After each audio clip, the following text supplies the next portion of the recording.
de TV es tu voz en el Congreso. Este 2023, seguí eligiéndonos. DTV, el periodismo en el Congreso.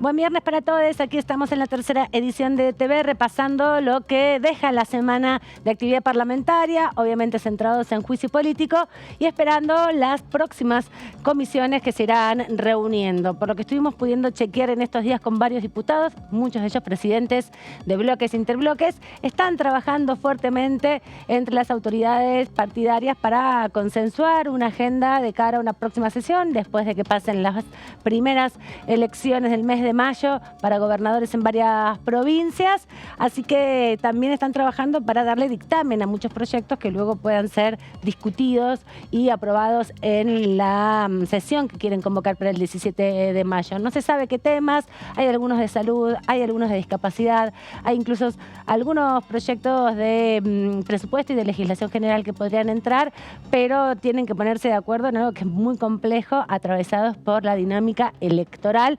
Este domingo elecciones en varias provincias, así que La Rioja, Jujuy van a estar pendientes también. Misiones creo que vota este domingo. Vamos a estar repasando un poco las candidaturas porque varios diputados de la Nación se están postulando para gobernadores por distintas fuerzas políticas. Y después también la semana próxima va a haber elecciones en otras provincias que estarán disputándose también las definiciones de gobernación y legislativas provinciales. Todo eso atraviesa la discusión política y atraviesa también la dinámica propia aquí de la Cámara. También hoy es una fecha para recordar un día como hoy, pero en el año 2010 se aprobaba el matrimonio igualitario aquí en la Cámara de Diputados, la media sanción, que luego permitió varios meses después la aprobación el 15 de julio finalmente por la Cámara de Senadores y cambió bastante la dinámica en el debate político. También para recordar, única ley que votó Néstor Kirchner como diputado, y eso también fue marcando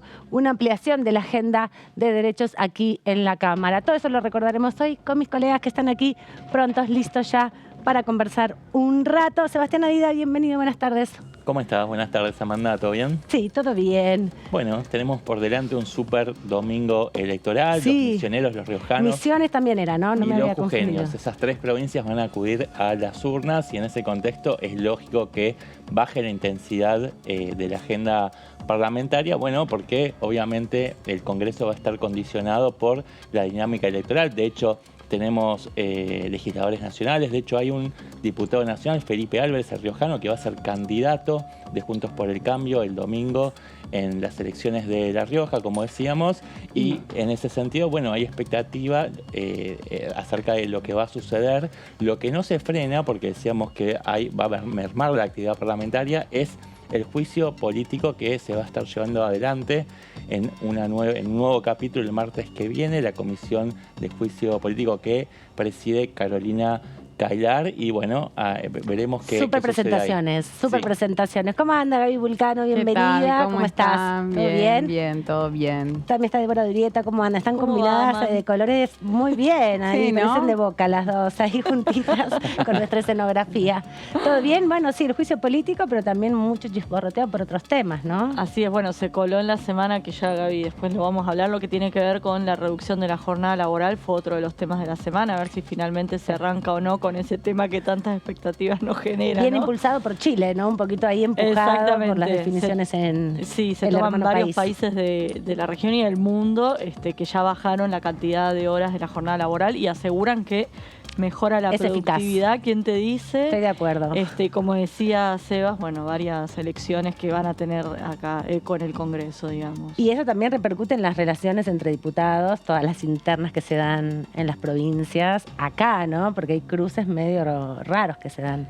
Sí, en el caso de lo que va a ser la elección en Jujuy, es una elección muy importante para Gerardo Morales, porque, bueno, él va a presentarse como candidato a presidente y es importante que le vaya bien en su provincia. Claro. Obviamente que dan por descontados que van a conseguir la Unión Cívica Radical y Juntos por el Cambio van a mantener el gobierno en sus manos, pero bueno, él está viendo a ver qué porcentaje de votos se saca porque según eso, bueno, puede capitalizarlo un poco más para cuando él se presente en las PASO como candidato a presidente. Y hay 2 diputados acá que están también disputando en Jujuy, Carolina Moisés como vice, gobernadora del Frente de Todos, y también Alejandro Vilca impulsando el Frente de Izquierda, ¿no? Ahí con una performance de la izquierda en Jujuy que va acrecentándose elección tras elección. No olvidemos que hace 2 años en las elecciones de medio término Alejandro Vilca fue la sorpresa.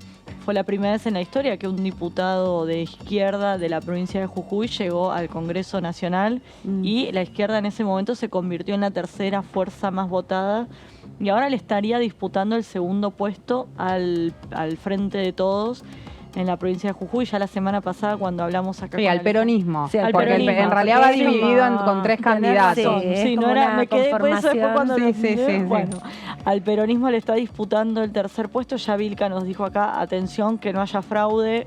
El tema que ellos las decían. fiscales, por supuesto, las organizaciones políticas que tienen menos alcance territorial, en definitiva menos despliegue, están más complicados para la fiscalización, porque recordemos que la fiscalización la hace la ciudadanía, la hace la militancia en el momento que se vota en la mesa. Después que se cierra la mesa, se quedan recontando los votos y ese es el momento de la fiscalización más importante, porque el traslado de las urnas se hace a través del correo nacional, el correo argentino y las fuerzas de seguridad que lo custodian. Pero el momento de que a mí siempre es el que más me gusta, en definitiva, no he podido participar mucho en la recuento de votos porque como periodistas nos toca cubrir trabajar. y entonces no podés Igual estar una haciendo cosa eso. que hay que tener en cuenta, porque es cierto que hace 2 años, en el 2021, a la izquierda le fue muy bien en la provincia de Jujuy, sacó, si no me equivoco, alrededor del 25% de los votos. Se trataba de una elección legislativa. Claro. En el caso de una elección ya cuando es ejecutiva, el escenario cambia. Igual las encuestas que ellos manejan, las últimas encuestas les daban entre el 15 y el 17%, y justamente frente a un peronismo que va tan dividido en la provincia, tienen chances de quedar en un segundo lugar después del candidato de Juntos por el Cambio. Entonces, bueno, hay cierta expectativa, pero es cierto que el escenario no es el mismo cuando se trata de elecciones legislativas que de elecciones ejecutivas, ¿no? Y La Rioja es un escenario distinto, ¿no? Bastante diferente. Ahí vamos a estar hablando en un ratito nada más con uno de los diputados que representa la provincia, que además es secretario de la Comisión de Juicio Político, así que aprovecharemos el rato para sacarle toda la información al diputado Ricardo Herrera.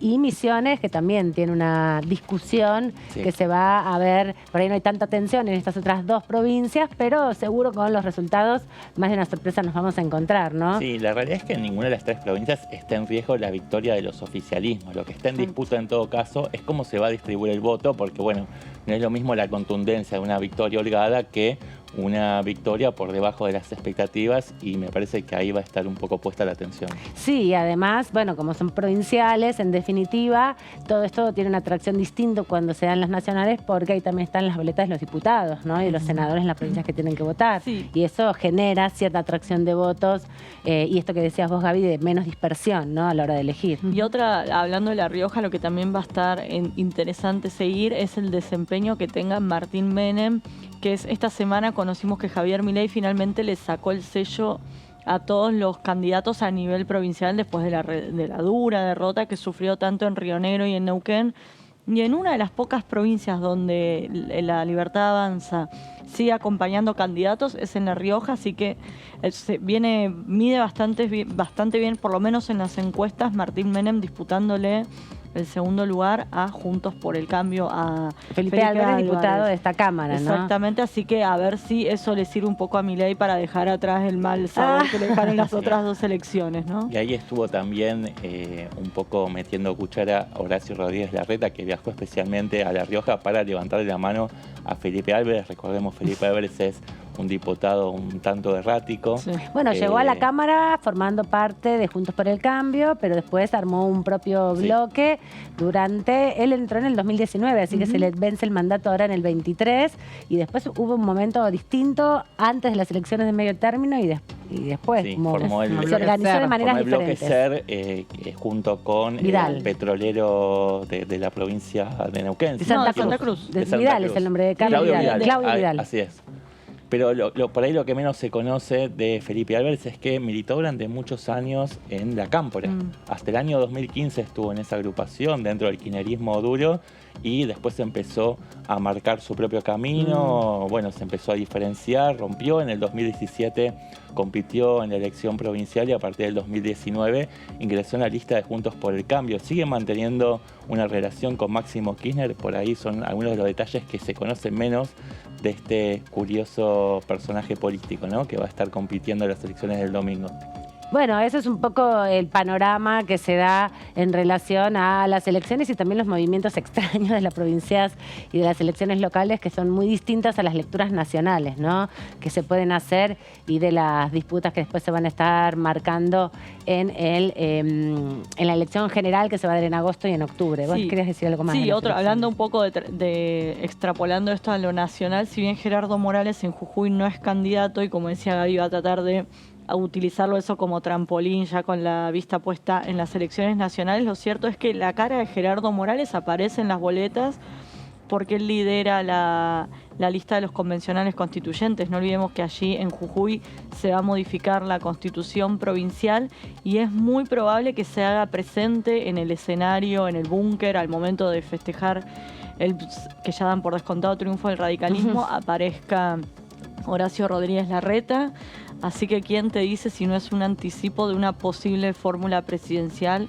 Nadie sabe. Nadie Mira, a esta lo altura de sabe, los pero tiempos bueno, va a no quedar hay esa ninguna foto. fórmula ya. Nada Las únicas concreto. fórmulas que Hay quien están dice concretas que- son las del Frente de Izquierda, que No, lo hay quien dice que la plantearon hace unos candidatura, meses. la supuesta candidatura presidencial de Horacio Rodríguez Larreta es una forma de posicionarse para después disputar el lugar en la fórmula junto con Rodríguez Larreta dentro de este mapa partido en dos que se presenta dentro de Juntos por el Cambio, donde competiría Patricia Bullrich por un lado contra el eje más moderado, si se quiere, de Rodríguez Larreta junto con la UCR y la coalición cívica, y la incógnita de qué va a suceder con Manes, ¿no? Sí, bueno, muchas preguntas para hacerse todavía, pero lo único que está asegurado, por lo menos aquí en la Cámara, es que el día martes va a haber juicio político nuevamente en la Cámara de Diputados, un proceso que ya lleva 13 audiencias testimoniales con varios de los testigos que van a estar presentándose y repasando un poco también lo que ha dejado esta semana el juicio político. Pero también habíamos hablado que esta semana hubo otras comisiones, además de la de juicio político, donde se planteó una situación compleja que están desarrollando, atravesando las estaciones de servicio, las más de 5.600 estaciones de servicio que hay en el país respecto a la forma que tiene la ciudadanía de enfrentar o tratar de manejar el sistema inflacionario en el que vivimos, pagando con tarjetas de crédito y también generando una situación de desfasaje entre los cobros y la compra de la nafta, ¿no? Es parte de la discusión que se dio en la comisión que veíamos justamente a la diputada Elena, que ella preside la Comisión de Comercio, junto con la Comisión de Defensa de los Consumidores, estuvieron haciendo este relevamiento y este mapa del esquema de la situación que se vive con las estaciones de servicio. No se sabe si va a haber una respuesta, una solución, un proyecto de ley que lo pueda resolver, porque también parte de lo que se planteaba ahí en el contexto de la comisión es que había que avanzar en resoluciones del Banco Central para que los plazos, los 16 días que hay entre que compras la nafta y le pagan a la estación de servicio, se acorte lo más posible, y también los costos de financiamiento, que es muy alto en Argentina en relación a Latinoamérica, parte de las discusiones que también se dieron hoy, como una forma desde la agenda parlamentaria de ir acercando otros debates que no sean solo juicio político, ¿no? Que es un poco lo que se va demandando en este tiempo. De hecho, esta comisión se abre y se viene reuniendo cuando no tiene ningún proyecto de ley girado, y esa es un poco la idea, es decir, acá tratamos los problemas que le importan a la gente, buscan un poco desmarcarse de lo que ellos plantean, que es una puesta en escena como es el juicio político. Así que justamente lo que busca un poco esta comisión es eso, mostrar la actividad pese a que no se le gira. Sí, y además seguir tipo de trabajando en iniciativa. distintos temas, porque hace 2 semanas se juntaron la Comisión de Discapacidad para dictaminar unos proyectos, Sí, la pero de digo, esta salud, comisión justo... y está difícil encontrarse con los diputados porque si hay 3 provincias que tienen elecciones este domingo, son por lo menos 15 diputados. Y 5 la que viene. Y 5 la que viene son más de 50 diputados Es un ahí montón, sí. que están, bueno, con otro eje también, ¿no? Exactamente. Sí, sí, y además que es muy también cuando pones abrís el debate de ciertos temas, también no sabes dónde puede terminar el debate. Digo, ya sabemos que están todos en modo campaña y puede cada uno querer llevar agua para su molino. Por eso también estamos viendo sesiones con temas muy consensuados, muy tranqui, no Sí. los picantes que por ahí son los que más nos divierten, digamos. Sí, también con un universo a veces, bueno, más específico en los proyectos y menos generales. Pero ya tenemos a nuestro primer entrevistado, lo presentamos de esta manera.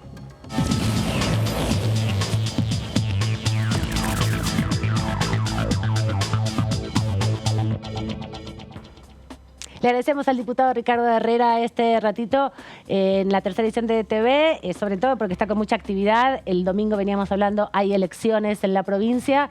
Queríamos que nos cuentes un poco el panorama de los últimos tramos ya de la campaña, ¿no? Hoy ya entran, entiendo, en veda electoral, así que contarnos lo que puedas de este proceso que se está dando en la provincia.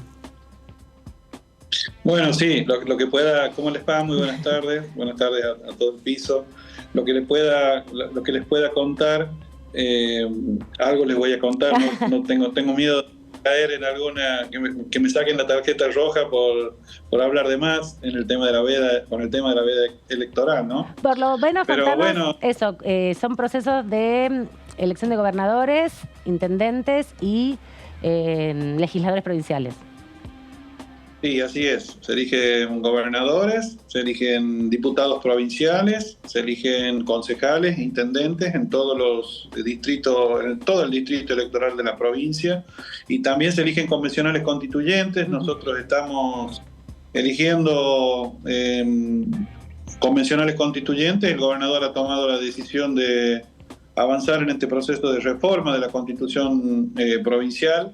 Así que justo se ha convocado a elecciones, y para la elección también se convoca a convencionales constituyentes. Así que en eso estamos a horas nada más de este proceso electoral, que bueno, tiene a un compañero también, a un colega de la Cámara de Diputados como candidato a gobernador del Frente de Juntos por el Cambio, perdón, y Felipe Álvarez, y bueno, y el gobernador Ricardo Quintela, ¿no? Quintela que va por la reelección.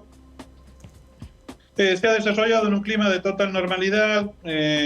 Fue una elección, una campaña bastante corta, una campaña de prácticamente un mes, nada más.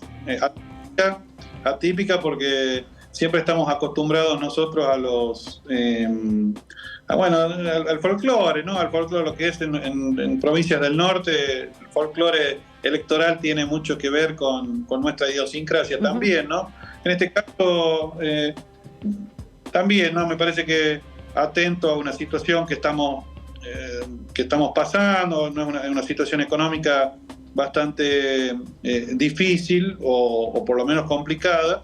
Y me parece que en esto todas las fuerzas políticas han sido consecuentes con esto, ¿no? Es decir, aprovechar ahí los recursos que se tenían en poder conversar o hablar con la dirigencia y con la gente, por sobre todas las cosas, en una campaña mucho más austera. No tiene nada que ver con las otras campañas que se venían desarrollando, donde había mucho más ruido, pero bueno, en esta fue una campaña corta, una campaña austera, y la verdad que de todos los lados, de todos los sectores políticos han trabajado en ese mismo sentido, así que por lo menos no tenemos sobresaltos, o no hay sobresaltos en lo que tenga que ver con estas cuestiones. Por ahí hay rispideces ayer estuvieron los referentes nacionales de Juntos por el Cambio, la semana pasada también. No hemos tenido referentes del Frente de Todos, pero, en proceso de campaña, en proceso de gestión. Nos han visitado 3 o 4 ministros, y bueno, pero no se ha aprovechado ni las visitas, ni esto en llevarlo a la contienda electoral. Así que la verdad que estamos contentos con la campaña que se hizo, y bueno, sobre todas las cosas, sin sobresaltos para la ciudadanía, que va a poder elegir libremente sus candidatos. ¿Qué tal, diputado? Sebastián Adida lo saluda. ¿Qué tal, Sebastián? ¿Cómo te va? Bien, Ricardo, te quería preguntar por quien se presenta como el rival en las elecciones del próximo domingo, del gobernador Quintela. Vos lo conocés bien, de hecho lo mencionaste hace un ratito porque es diputado nacional, es Felipe Álvarez.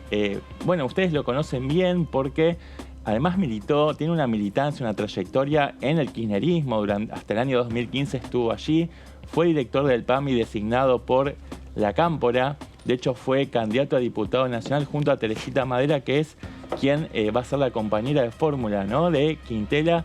¿Cuál es tu apreciación sobre esta situación un poco extraña, ¿no? Por lo menos desde acá, desde la esta capital. Mesa. Sí. Sí, bueno, conocemos a Felipe y sabemos que ha tenido una activa participación en esta agrupación, en la Cámpora, en los años del 2013 al 2015, ha tenido una activa participación en esa agrupación. Después, las circunstancias de su militancia lo llevaron a recorrer otros caminos, y hoy se presenta como candidato a gobernador Juntos por el Cambio, ¿no? Y ayer justamente se produjo una situación, si se quiere, graciosa, en donde Horacio Rodríguez Larreta hablaba de que si lo votaban a Martín Menem, que es el tercero de los candidatos, que estaban votando al kirchnerismo, ¿no? Y bueno, la verdad que era bastante gracioso, porque si hay un referente del kirchnerismo, o que fue un referente del kirchnerismo en la provincia de La Rioja, fue Felipe. Pero bueno, son estas cosas que pasan, estas cosas las que vueltas después, de la vida, digamos.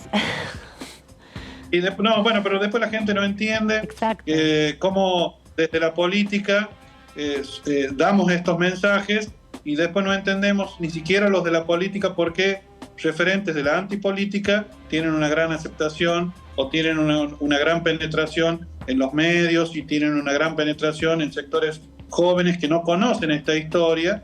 Exacto. Y que la verdad que terminamos preocupados de ambos lados de la grieta, ¿no? Y en ese sentido, ¿qué tal, diputado? Débora Brieta lo saluda. ¿Hay un furor por la Avanza la Libertad, o cree que va a tener un buen desempeño a nivel nacional? Tanto el Frente de Todos como Juntos por el Cambio está preocupado por el resultado que pueda tener a nivel nacional la fuerza de Milei. ¿Cómo está a nivel provincial? Bueno, acá ha crecido muchísimo. Es una fuerza, se ha convertido en la tercera fuerza. En distritos importantes como La Rioja y Chilecito, que son los dos circuitos electorales, los distritos electorales más importantes, Javier Milei, Javier Milei, ¿no? El diputado Javier Milei tiene una aceptación, o tiene una imagen positiva muy alta. Pero hoy Martín Menem, que es el candidato a gobernador, bueno, hoy está peleando ese segundo lugar entre, según las últimas encuestas, ¿no? Ya llegado a al final del proceso. El proceso, prácticamente hay un empate técnico entre el referente de Juntos por el Cambio, que es Felipe, y el referente de La Libertad Avanza, que es Martín Menem. Así que en eso sí hay un estado de...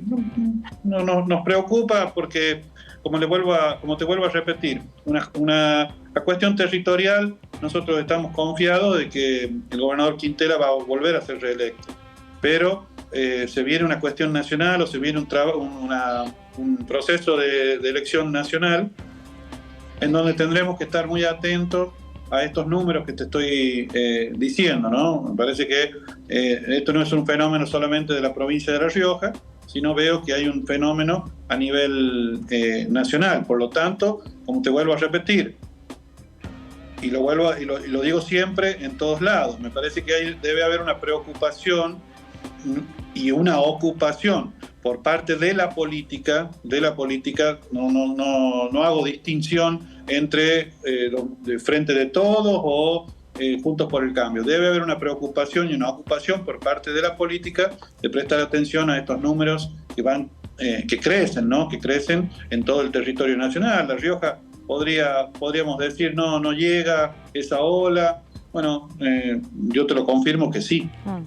Diputado, ¿qué tal? Gabriela Vulcano lo saluda.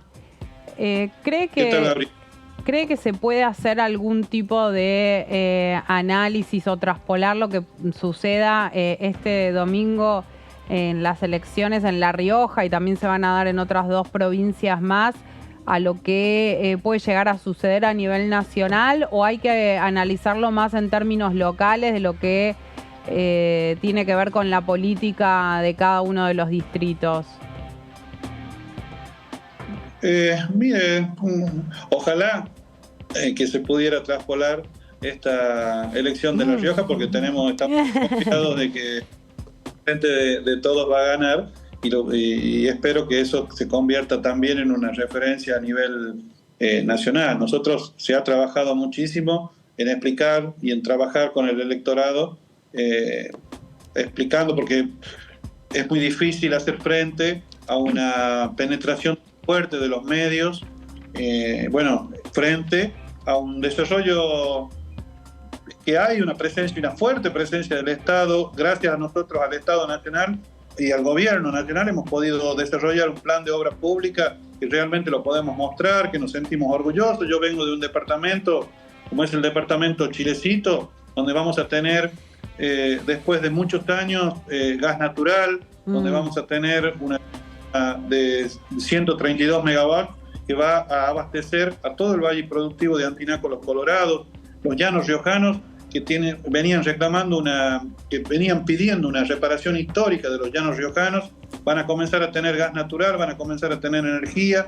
Bueno, son hechos políticos muy importantes, trascendentes, como lo es el parque eólico, como lo es la explotación del litio, que comienza a aparecer incipiente en la provincia de La Rioja. Bueno, hemos tratado de desarrollar una tarea de militancia y de trabajo, porque el electorado por ahí, nosotros tenemos una fuerte penetración de los medios nacionales. Entonces es muy difícil, o de las redes nacionales, o de las redes sociales, en donde todas estas noticias no salen, todas estas noticias son como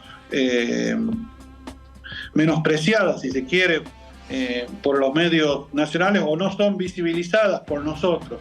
Entonces hemos tratado de visibilizar y de poner en valor todo esto para poder hacer frente a la nada misma, ¿no? Es decir, a lo que nos plantean, o a lo que nos proponen, o a lo que nos ensucian por ahí en algunos medios a la provincia de La Rioja. Así que en ese sentido hay una batalla que le tenemos que dar, que es no solamente la del cuerpo a cuerpo, sino también una batalla cultural que es ocupación de los dirigentes provinciales, ¿no? Diputado, y a nivel nacional, ¿cómo están analizando la interna del Frente de Todos? ¿Están esperando una explicitación de los planes electorales de Cristina Kirchner para ver si finalmente es ella, o si se abre el escenario a una PASO con la posibilidad de que surja allí Sergio Massa o algún otro candidato como Guado de Pedro, Daniel Scioli? ¿Cómo lo está analizando la dirigencia riojana del Frente de Todos? Es interno, ¿no? Mire, nosotros seguramente a partir del lunes, cuando terminemos con este proceso electoral y podamos también tener otra visión desde la provincia, o una seguridad desde la provincia, poder caminar o ayudar para que este proceso de normalización o por lo menos de acomodamiento de las filas del Frente de Todos, me parece que es una obligación de los dirigentes nacionales y de los dirigentes provinciales que tenemos algún grado de representación. Me parece que tenemos que ordenar el Frente de Todos, presentar la mejor propuesta, si es Sergio, si es Guado, si es Alberto, si es Cristina, el que sea. Me parece que nosotros tenemos que acomodarnos. El peronismo es vertical, el peronismo es conducción. Si no hay verticalidad y si no hay conducción, no hay peronismo. Por lo tanto, nosotros tenemos nuestra obligación que dar ese debate interno y presentar de cara a las próximas elecciones la mejor opción, ya sea a través de una PASO, se está conversando esto, o bien una decisión de un consenso que nuclea a los mejores hombres y mujeres y que podamos presentar de cara a estas próximas elecciones. Pero lo vuelvo a repetir, me parece que verticalidad y conducción son dos apotegmas del justicialismo que si no los tiene, se producen estas... yo entiendo que tenemos un gobierno y que por primera vez gobierna hay un gobierno de coalición, como lo fue la Alianza, en algún momento, pero acá gobierna y hay posiciones o hay fuerzas muy importantes dentro del Frente de Todos que necesitamos acomodar y presentar a la próxima elección, ¿no? Así que yo estoy confiado. A ver, créanme que esto también nos va a dar mucha fuerza a nosotros, a los riojanos, por sobre todas las cosas, de poder levantar la voz y poder pedir que nos acomodemos un poco más a nivel nacional, ¿no? Me quedé con hablar de la reforma constitucional. Al igual que Jujuy, van a impulsar una reforma, imagino que debe tener varios ejes, pero ¿cuáles serían los puntos más importantes que se buscan cambiar? Mire, hay una fuerte trabajo sobre la cuestión de género, de poder instalar la cuestión de género en la Constitución, constitucionalizar ese derecho. Estamos trabajando en que la conectividad o el derecho al desarrollo científico esté como un derecho humano fundamental en la Constitución de la provincia de La Rioja. Me parece que el derecho al agua, el derecho a la luz, a la energía, el derecho al desarrollo, estamos hablando del derecho al desarrollo dentro de la provincia de La Rioja. Me parece que son la conectividad, el internet, el acceso a esos servicios básicos se tienen que constitucionalizar. Nosotros estamos trabajando en eso. Eso es uno de los ejes de la Constitución. Con respecto al tema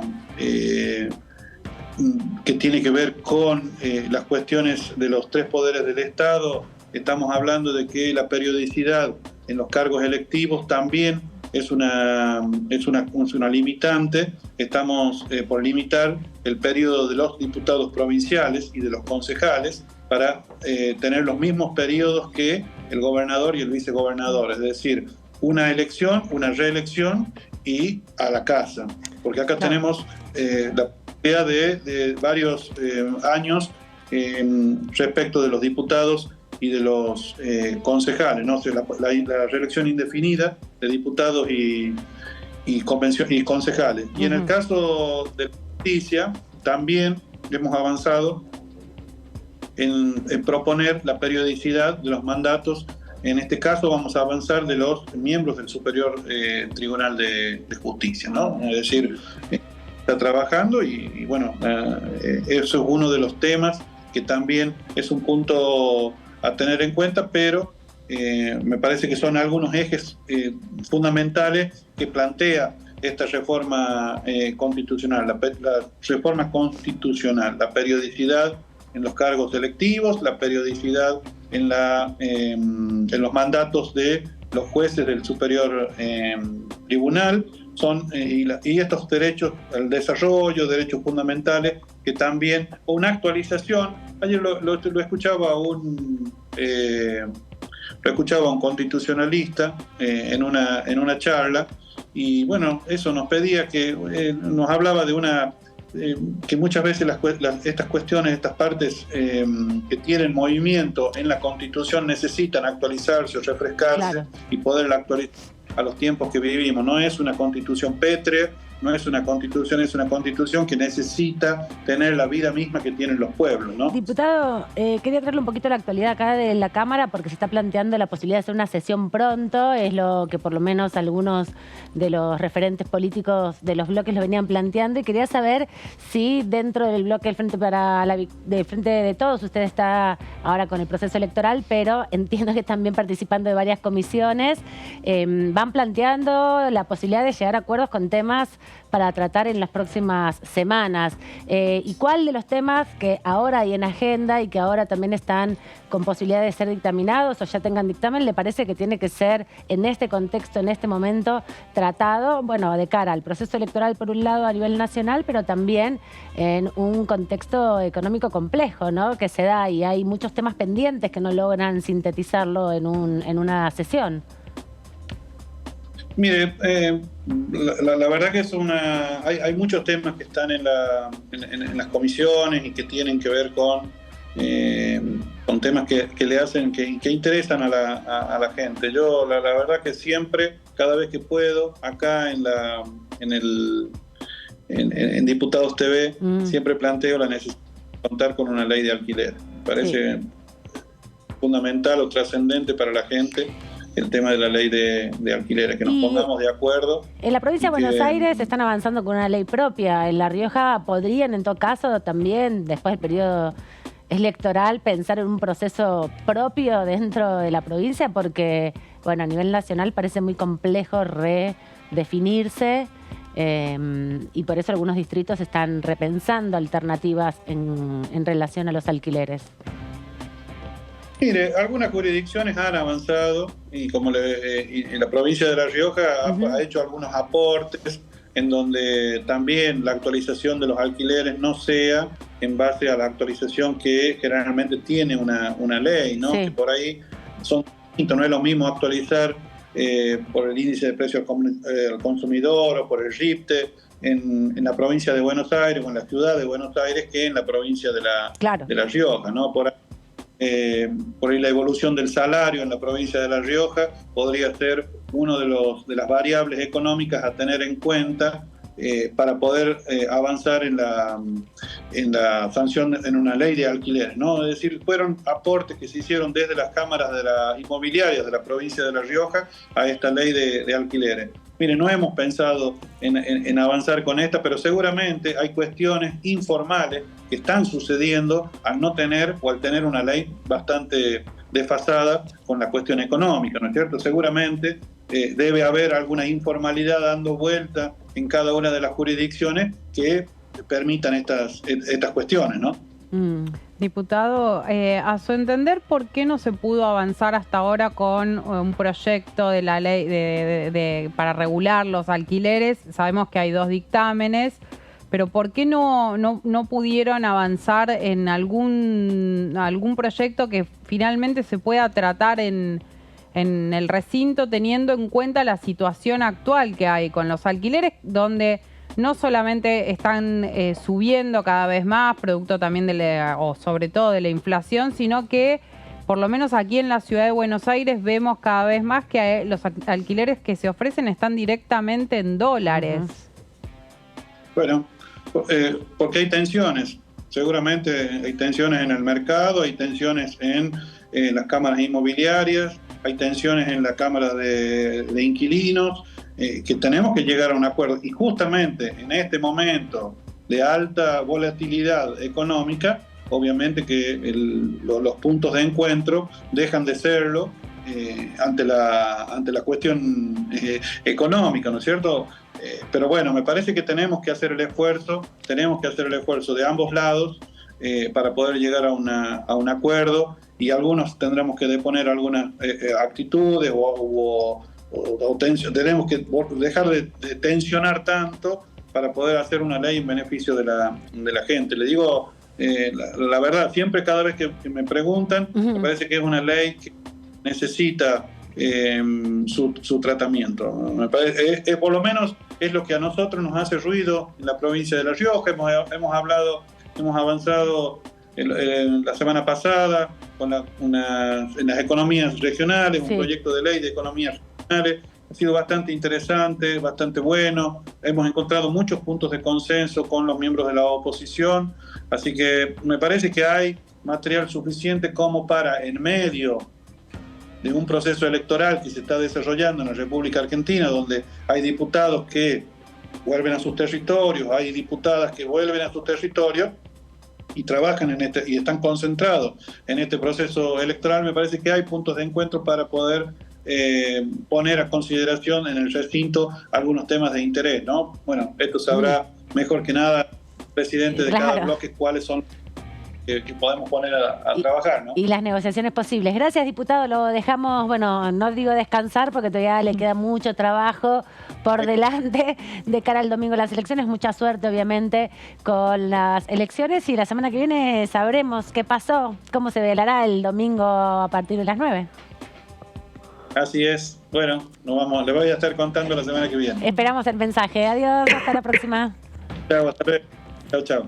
Bueno, el diputado Herreras hizo una pequeña pausa para conversar con nosotros y para hacer un poco la puesta en situación de lo que pasa en La Rioja, provincia de la que veníamos hablando. Él también es secretario de la Comisión de Juicio Político, pero está muy ocupado en ese otro tema, así que le vamos a pedir a nuestro compañero Seba Adida que nos haga un pequeño resumen de lo que fue esta sesión de la semana de juicio político, porque, bueno, hubo audiencia el día miércoles, producto de la semana corta por el feriado del 1 de mayo, pero también hubo declaraciones importantes. Se presentaron 3 testigos en esta ocasión para seguir analizando la situación de la obra social. 3 testimonios además bastante interesantes y reveladores de las situaciones que se estaban viviendo en la obra social. Ahí nos vas a poder contar un poco lo que se sintetizó de esta semana y lo que viene la semana que viene, que es una jornada súper recargada.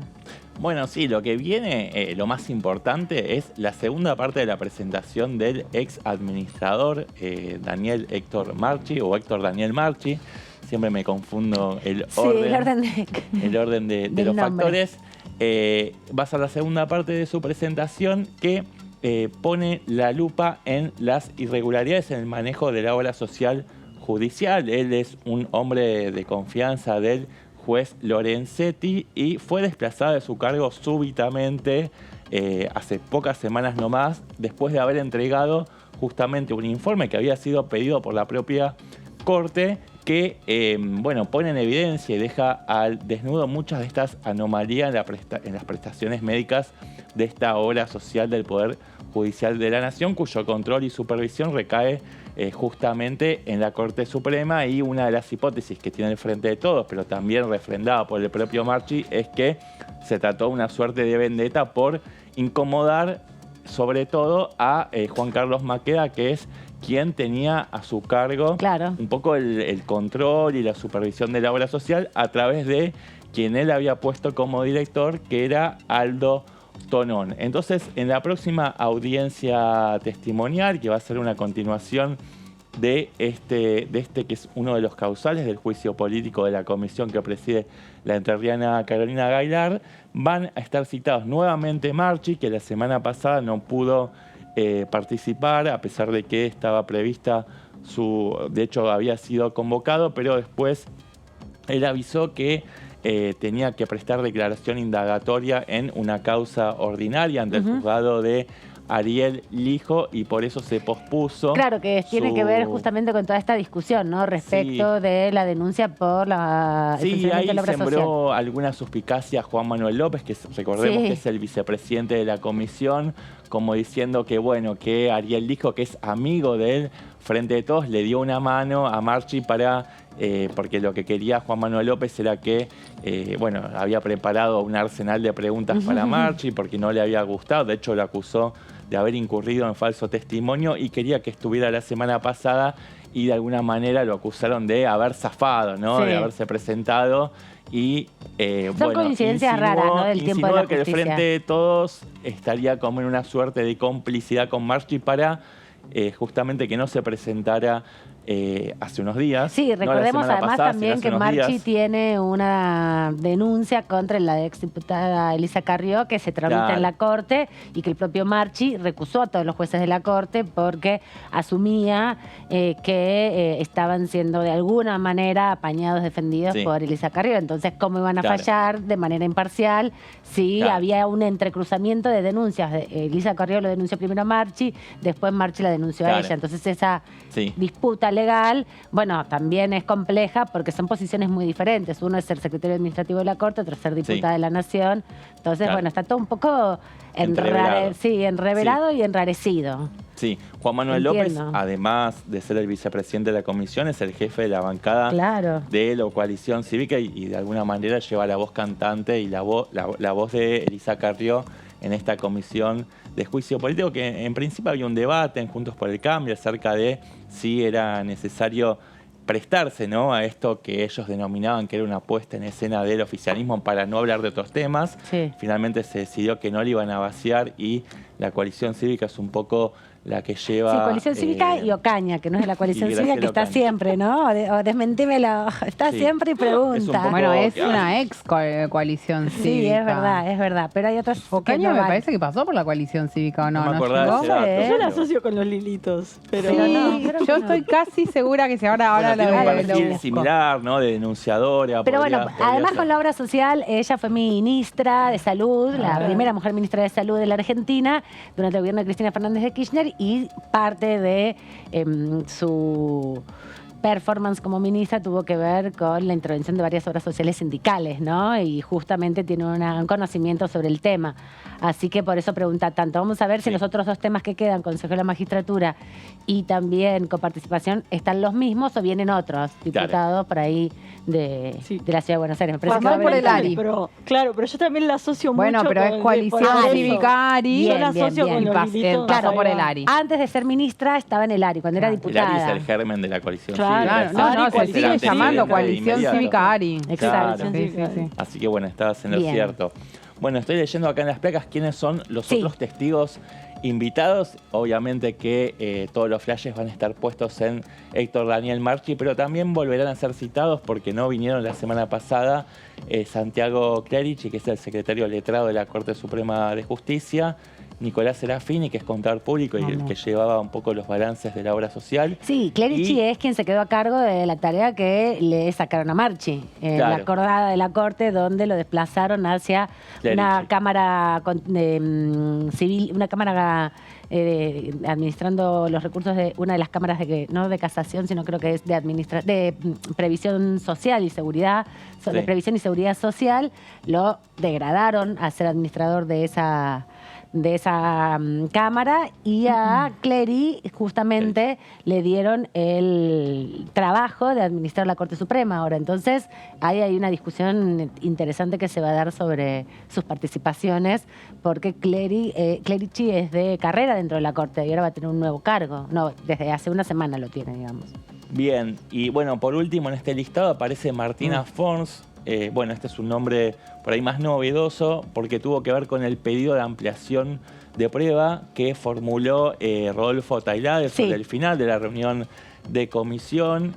Bueno, ella es jueza federal, si no me equivoco, del juzgado de San Martín, y su marido, que también es fue lamentablemente falleció durante la pandemia en el año 2021, tuvo problemas con la obra social, Exacto. se denuncia que fue abandonado por la obra social cuando necesitaba tratamientos y demás, y fue convocada para que, bueno, Sí, ella dio una entrevista en C5N esta semana en ese contexto, dando mira. cuenta de esa situación, y a partir de eso, los diputados, el diputado Tailade, pero los diputados del Frente de Todos plantearon que había dado información vital, ¿no?, sobre su propia experiencia como Sí. afiliada a la obra social, en este caso una jueza federal, no como los otros testigos que están viniendo, que son trabajadores del Poder Judicial. Alcanza incluso a los jueces, porque parte de lo que se develó en esta jornada de la semana que está terminando el día miércoles es el testimonio de una de las secretarias de la vocalía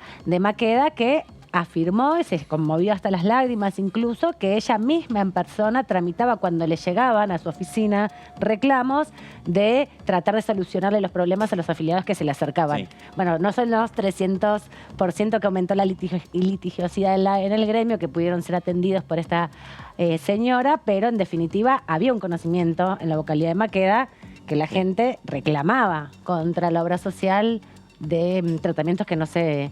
Y de hecho estuvo una de las reclamantes, que es Valeria Díaz, ella Sí, es que fue afiliada terrible de el la obra testimonio. social, y ella comentó, bueno, digamos, todo lo que tuvo que pasar, la odisea que tuvo que atravesar para que le autorizaran el tratamiento de fertilización asistida, que al principio no se lo querían reconocer, y de hecho tuvo una reunión después de tocar un montón de puertas, finalmente lo atendió el propio Eduardo Tonón, que dijimos antes. Aldo Tonón. Aldo Tonón, mira, puse Eduardo, bueno, Sí. me confundí. Aldo Tonón. Por ahí es Aldo Eduardo, Claro, Que bueno, fue los nombres. el director de la obra social hasta el año... Hasta hace 20 días. Hasta hace 20 días nada más. Sí, Bien. sí, que renuncia, presentó una Que renunció, agobiado claramente por las denuncias en su contra, por todas estas irregularidades que dentro de un ratito vamos a pasar Dale. a enumerar, pero bueno, esta mujer, Valeria Díaz, finalmente fue recibida por esta persona, quien le recomendó que no hiciera el tratamiento porque era antinatural. Y ella lo interpretó que tenía que ver con su condición De lesbiana. sexual, de lesbiana.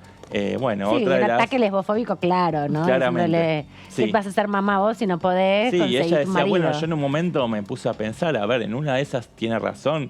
Finalmente, bueno, no Terrible. le entró esa, pero En el año 2014, ¿no? Ya con Sí. varios años, hoy que se celebra es violencia de justamente. género y una violencia simbólica muy, Sí, muy violencia fuerte. lesbofóbica, lesbodiante. Lesbofóbica. Esa es la palabra precisa. Sí. ¿Cómo es? Ahí vamos a la siguiente Lesbofobia, placa. o lesbodiante. Lesbodiante, esa no la Claro. conocía. Y porque se plantea mucho que la fobia es como es patologizante, es como Sí. una enfermedad. En cambio, el odio es un sentimiento que uno puede trabajar de otra manera. Lesbo odiante. Sí, Mira. o transodiante. Sí. Odiante. Sobre todo quería recordar Dale. que fue citado por tercera vez consecutiva el miércoles pasado y volvió a faltar con la misma excusa de que, como digamos, él interviene en una causa, está siendo investigado por esta misma causa, En pero sede en penal. un juzgado penal, el juzgado de Ariel dijo que cualquier declaración suya podría autoincriminarlo y en ese sentido era inconveniente y no. Eso lo eximía de la obligación de presentarse ante juicio político, y la determinación que tomó la comisión, por lo menos la mayoría oficialista,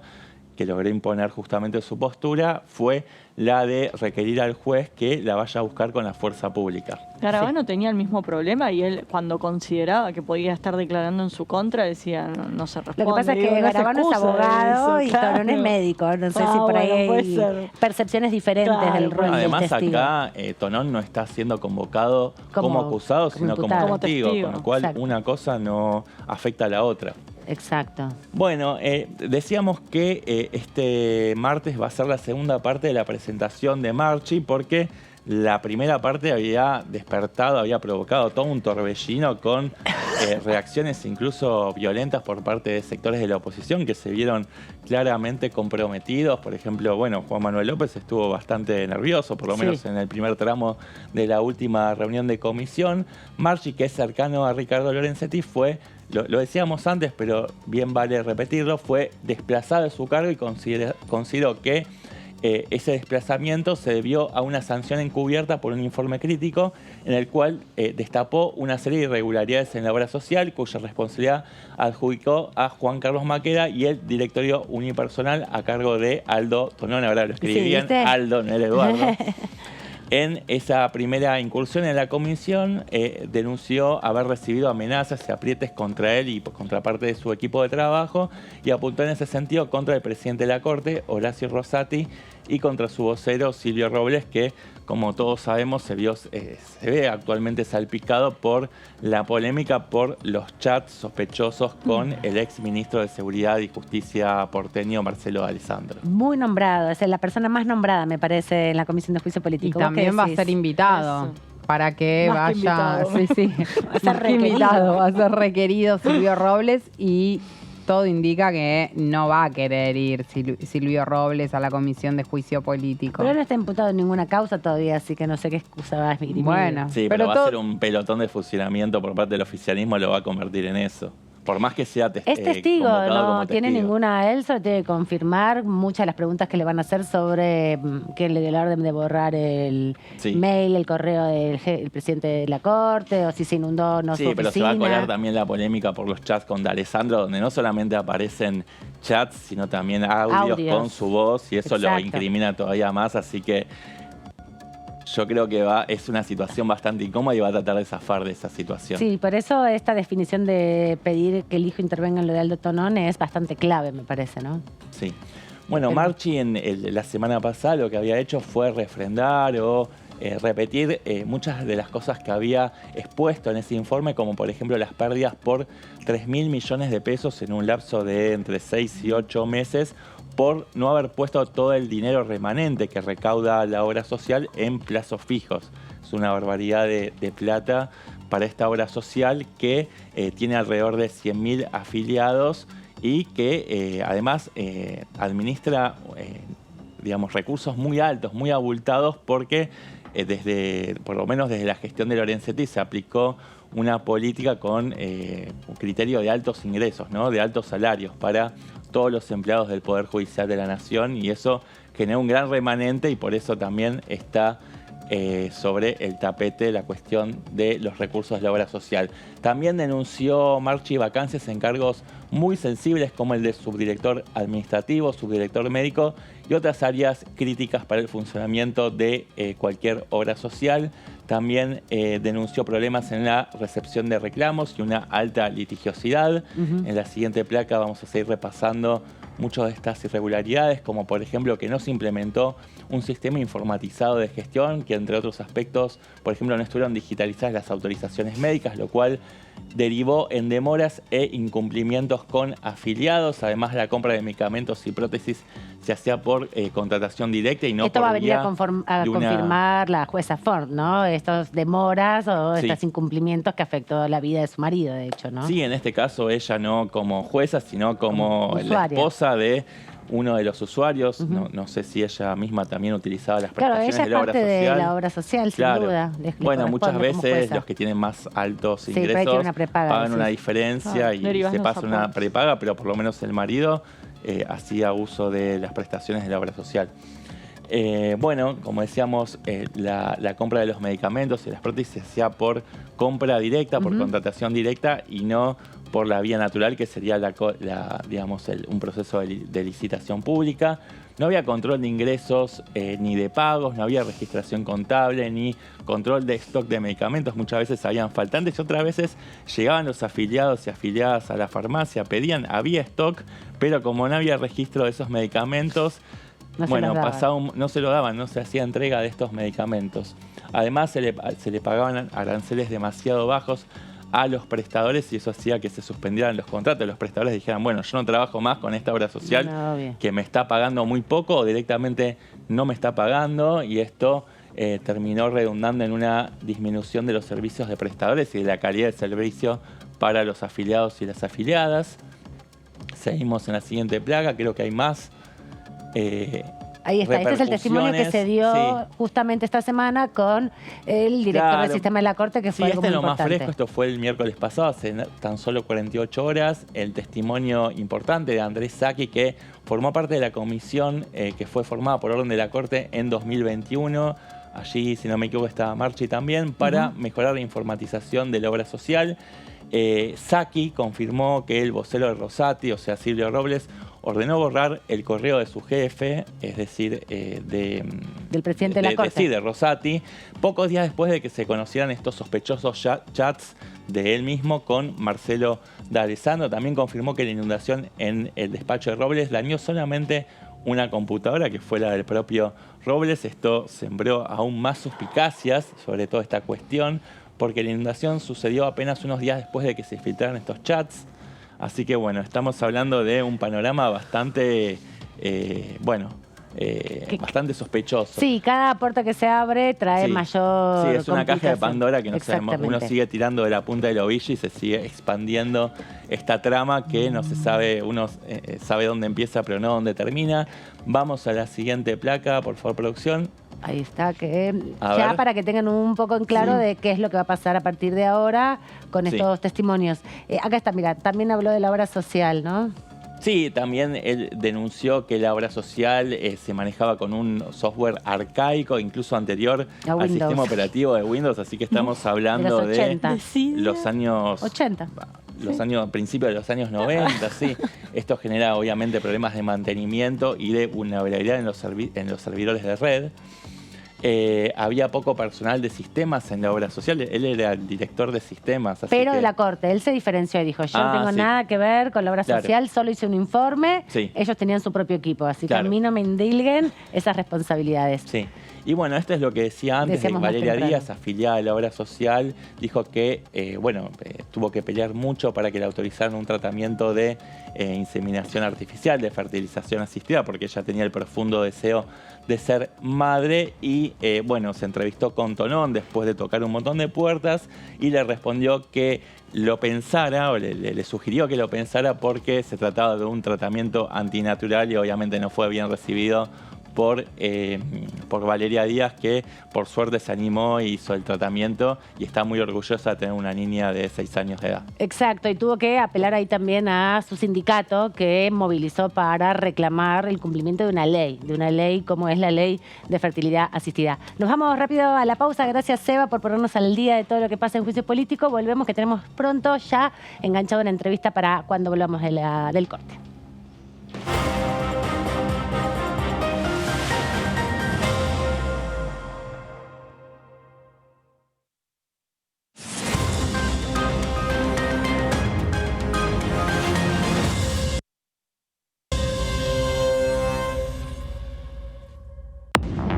Hola, hola, ¿cómo va?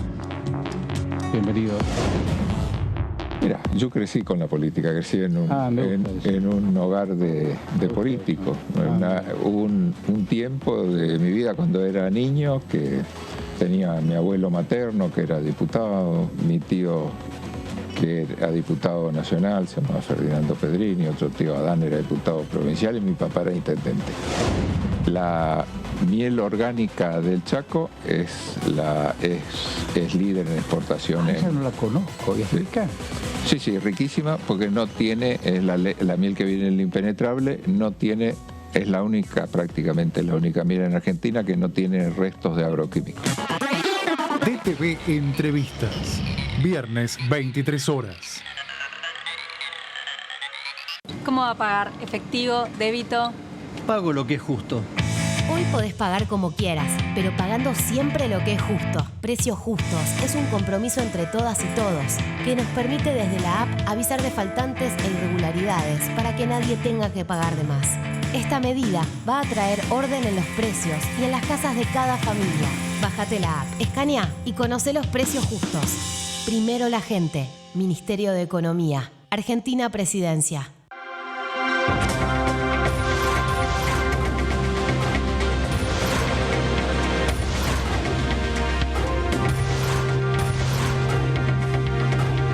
Ellos son tu voz en la tercera edición. DTV, el periodismo en el Congreso.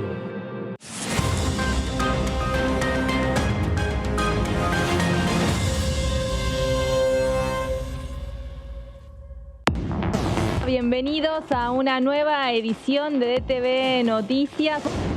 Este es un proyecto que está destinado a tratar de equilibrar un poco la situación de los productores que estamos lejanos al puerto con respecto a los que están en la zona núcleo. El próximo tema será el de coparticipación federal y para esa época sí será convocado Silvio Robles, uno de los personajes más nombrados en la primera etapa del juicio y que hasta ahora no ha estado presente. DTV Noticias, de lunes a viernes.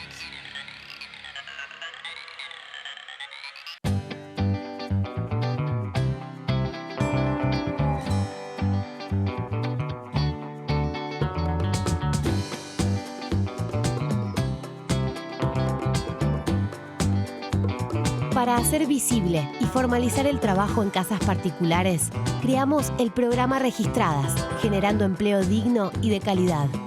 Inscribiendo a una trabajadora de casas particulares, formalizás un puesto de trabajo y asegurás que acceda a todos sus derechos. A través del programa Registradas, durante los primeros 6 meses, el Estado cubre el 50% del sueldo de las nuevas trabajadoras. Una herramienta para visibilizar, formalizar y reconocer el trabajo del personal de casas particulares. Argentina Presidencia.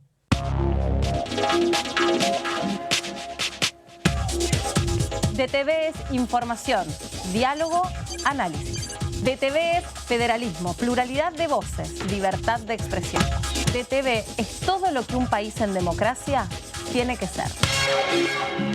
DTV es tu voz en el Congreso. Este 2023, seguí eligiéndonos. DTV, el periodismo en el Congreso. Continúa abierto el registro de acceso para los subsidios a la energía. Ahí podrás realizar la solicitud para acceder a los subsidios de gas y electricidad. Ingresá a www.argentina.gov.ar/subsidios y completa el formulario de inscripción. Acordate de tener las facturas a mano, ya que se te van a solicitar datos de medidor y número de usuario. No hace falta que el servicio esté a tu nombre. Con la segmentación energética, construimos un sistema energético más justo y sustentable y seguimos acompañando a quienes más lo necesitan. Secretaría de Energía, Ministerio de Economía, Argentina Presidencia.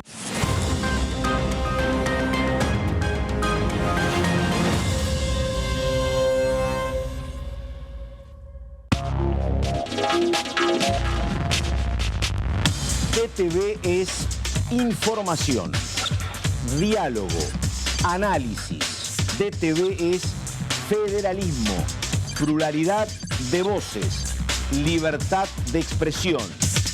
DTV es todo lo que un país en democracia tiene que ser. DTV es tu voz en el Congreso. Este 2023, seguí eligiéndonos. DTV, el periodismo en el Congreso. Cuando hagas una compra, paga como quieras, pero paga lo que es justo, porque ahora contás con Precios Justos, el compromiso que tomamos con supermercados y distribuidores de todo el país, para que más de 2.000 productos mantengan su precio por 4 meses y la previsibilidad de que otros 30.000 no superen el 4% de aumento mensual. Además, podés avisar de faltantes o irregularidades para que nadie tenga que pagar de más. Bajate la app, escaneá y conocé los precios justos.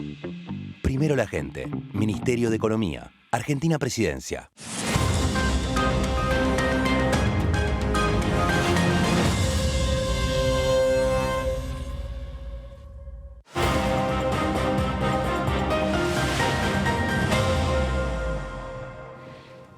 Seguimos acá en la tercera edición de DTV, cerrando ya la semana. Repasamos hace un instante todo lo que nos dejó la Comisión de Juicio Político de esta semana. Les anticipamos lo que van a poder escuchar seguramente el martes a las 13 horas cuando vuelva a reunirse la Comisión de Juicio Político en este proceso que se lleva para investigar si cumplieron con sus obligaciones como funcionarios públicos los 4 miembros de la Corte Suprema de Justicia. Hay 14 expedientes, como les venimos contando.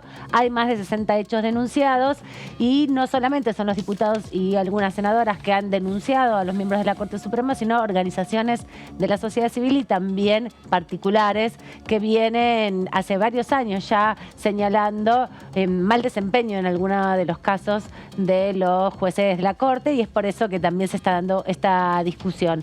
Otra de las actividades que también se va a estar desarrollando a lo largo de estas semanas que quedan en la Feria del Libro son encuentros que desarrolla la Cámara de Diputados con legisladores, legisladoras que van a participar del stand que está en el pabellón Ocre, el 1331, y allí se presentan algunas publicaciones como el libro de los 40 años de democracia que creó la imprenta, los trabajadores de la imprenta de la Cámara de Diputados y de senadores de la Nación. Y esta semana estuvieron el diputado Cacase, estuvo la diputada Dolores Martínez, estuvo la diputada Graciela Camaño, estuvo la senadora Juliana Di Tulio, estuvo el diputado Valdés haciendo algunas acciones dentro de este stand del Congreso, sobre todo promoviendo la participación popular y política y dando a conocer algunos de los debates que también se dan aquí en la Cámara. Así que todos los que quieran, hasta el 15 de mayo está la Feria del Libro y allí en el pabellón Ocre visiten el stand del Congreso, porque además se pueden llevar publicaciones, muchas publicaciones que se hacen aquí en la Cámara y se reparten de manera gratuita, como por ejemplo las leyes explicadas o también los manuales de capacitación que se imponen aquí o que se distribuyen aquí en la Cámara a partir de la ley Yolanda, la ley Micaela, también la capacitación sobre Malvinas y las revistas de la Biblioteca del Congreso, que son debates en profundidad sobre grandes temas que luego se plasman en algunas leyes, ¿no? Hay posibilidades también de revisar procesos legislativos. Así que con toda esta información sobre la Feria del Libro, le damos paso a nuestro próximo invitado.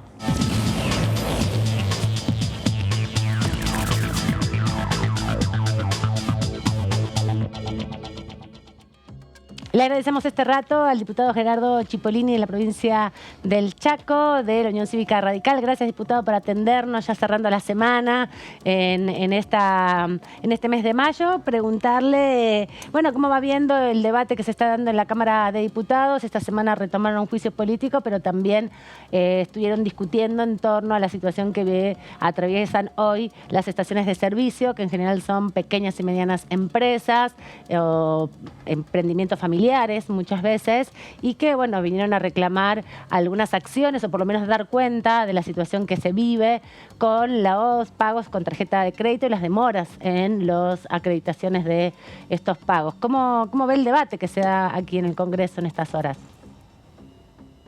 Bueno, hola, buenas noches. No sé si me escuchan. Perfecto. ¿Y me ven? Todo ¿Sí? muy bien. Bueno, me alegro. ¿Qué tal, Amanda? Bueno, la verdad que la madre de todas las desgracias argentinas es la inflación. Y ella es la que causa todos estos problemas, no solo a los amigos estacioneros. Recordarán ustedes que la semana pasada estuvimos en la Comisión de Transporte reunidos con los empresarios del transporte de pasajeros automotor, que también clamaban por el problema que tienen, no solo su problema tarifario, sino un problema fundamental que en algún momento habrá que volver a ocuparse de él, prorrogando probablemente la vida útil, el permiso de uso de vehículos cuya vida útil está superado, atento al costo que tiene una unidad de transporte de pasajeros automotor. Hablaba esta gente de un valor de 50 millones de pesos por unidad, y se preguntaban de qué manera iban a reunir el dinero para comprar o cambiar las unidades, cuando, primero, por el ingreso de venta de pasajes es prácticamente imposible, y segundo, el acceso al mercado de crédito es aún más imposible, porque con el valor de las actuales tasas, quien pida 100 va a devolver 200, y realmente no hay actividad económica que soporte una tasa de interés de esa magnitud. Y con respecto a esta dilación que hay en la liquidación de las tarjetas, también genera problemas para los tenedores de las tarjetas y para los tomadores de las tarjetas, porque con el nivel de cambio de precios que hay permanentemente, no solo en el precio del combustible, sino en los otros insumos que forman parte de la cadena de distribución, las reparaciones de los vehículos que llevan el combustible, el mantenimiento de las estaciones, el nivel salarial. Así que realmente es un combo lamentable que está viviendo nuestro querido país en base a este maldito fenómeno que corroe todo, que corrompe todo, que destruye la moneda y que nos hace mirar con cierta envidia ya no los países europeos con tasas de un dígito durante varios años, sino nuestro patio latinoamericano, Uruguay, Paraguay, Brasil, Bolivia. Son países que han logrado domar la inflación. Algunos de ellos están en la primera decena, pero sin superarla, y otros están en un dígito anual. Realmente nos tiene que confrontar esto, nos tiene que poner en debates qué vamos a hacer con la inflación, qué queremos hacer con la inflación. Sí, pero diputado, también en la comisión lo que planteaban es que, por ejemplo, los costos de financiación que tienen que afrontar por el pago de tarjetas, porque bueno, el modo que también tiene la ciudadanía de más o menos garantizarse o prorratear un poco sus gastos, organizar su economía, son muy altos en relación a otros países de la región, y los plazos también son muy grandes en relación a otros países de la región. En general, lo que explicaban con cuadros mostrando que en otros países de América Latina, vecinos, tardan máximo 3 días para la acreditación, y que los costos financieros no alcanzan más de un 0,05 del valor, y aquí en Argentina es un 1,10, ¿no? Hay como una sobredimensión también también de lo que cobran las empresas financieras, que son los bancos, que dan las tarjetas de crédito a los usuarios, y ahí no hay una regulación posible, digamos, del Estado para acotar esos márgenes de ganancia que tienen las empresas financieras sobre una forma de pago que la termina pagando, en este caso, los estacioneros, porque lo tienen que absorber, porque el precio de la nafta va a estar regulado. No es libre, no pueden remarcar. Vuelvo a lo mismo, Amanda. Realmente todo el mundo trata de cubrirse las espaldas con tasas que son insoportables, tanto para el que brinda el servicio como para el que lo consume. Mientras estemos en esta anarquía que pues, nos provee la inflación, vamos a encontrar de estos ejemplos en todas las actividades. En la que vos se te ocurra mirar, vas a encontrar que la inflación, amén de ser el peor castigo que podemos aplicarle a los que menos tienen, porque los que menos tienen también son los que menos posibilidades de adecuar sus ingresos a este estallido inflacionario, ¿no? Porque algunos son cuentapropistas, otros no tienen más recursos que algún plan de ayuda que le provee el Estado.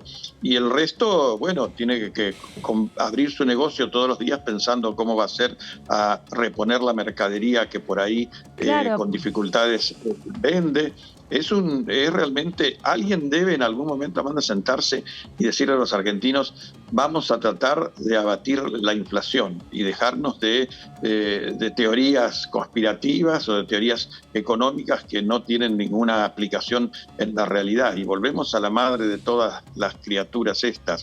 La emisión monetaria sin respaldo genera inflación. Está en el manual más pequeño de economía, ese que tienen 3 páginas nomás, no hablemos de los tratados de los economistas.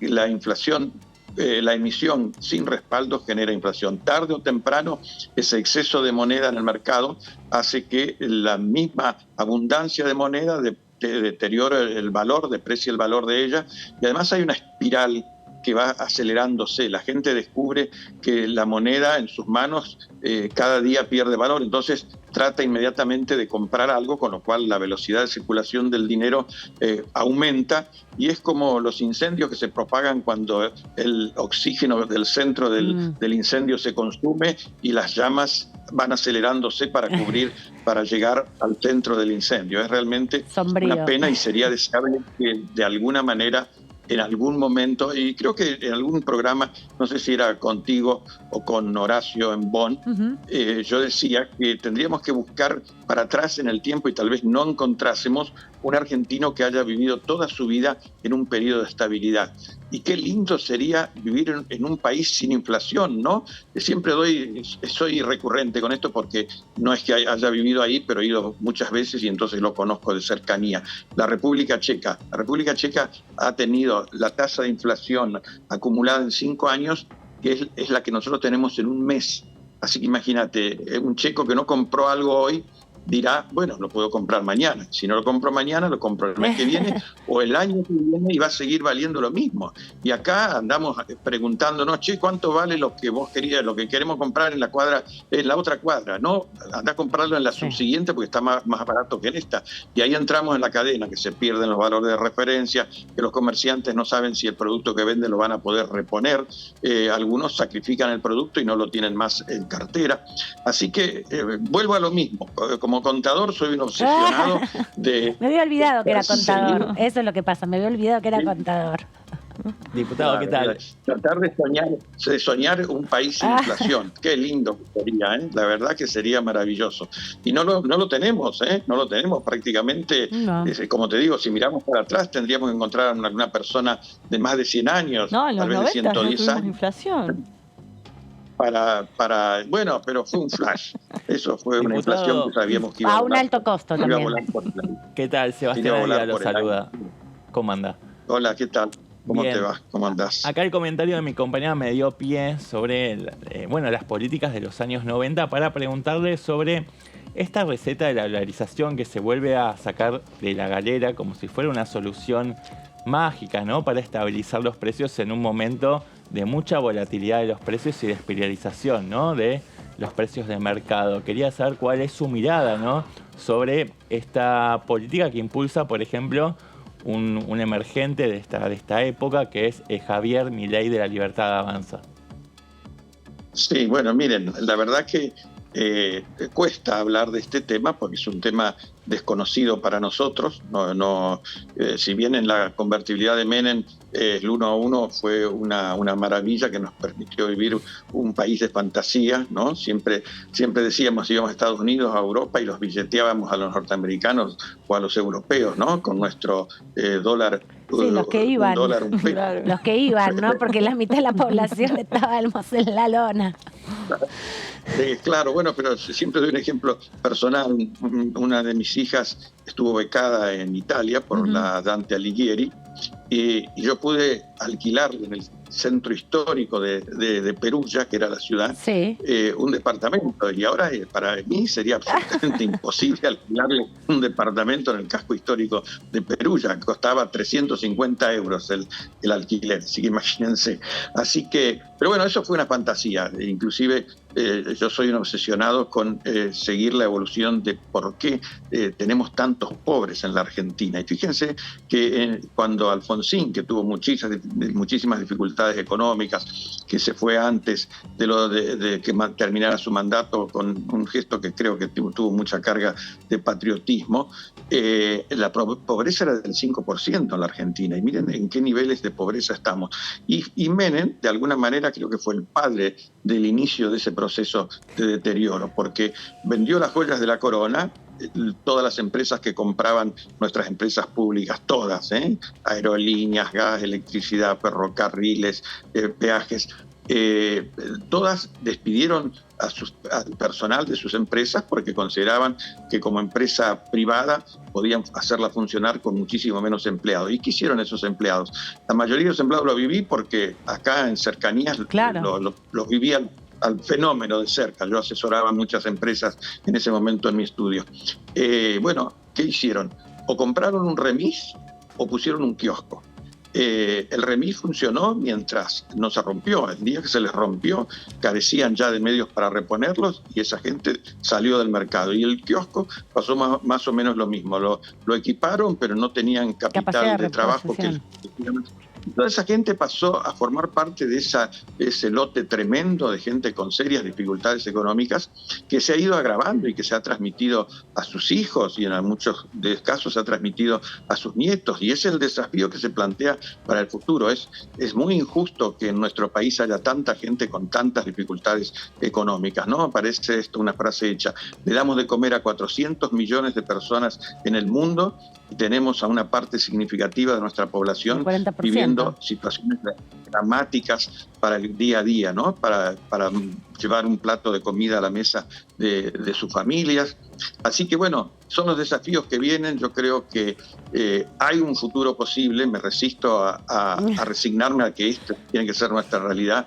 Yo creo que lo podemos cambiar, pero tenemos que empujar todos para el mismo lado. Mientras sigamos tirando de la cuerda como el juego de la cinchada, ¿no? Que iba para acá y que iba para allá el premio, no creo que podamos arribar a ningún puerto. Si bien hemos tenido una guerra interna en algún momento, pero no hemos padecido la destrucción que padeció la Europa. Cuando terminó la Segunda Guerra Mundial, Europa estaba destruida. Claro, era otro contexto. Hablábamos... No hemos tenido eso, ¿no?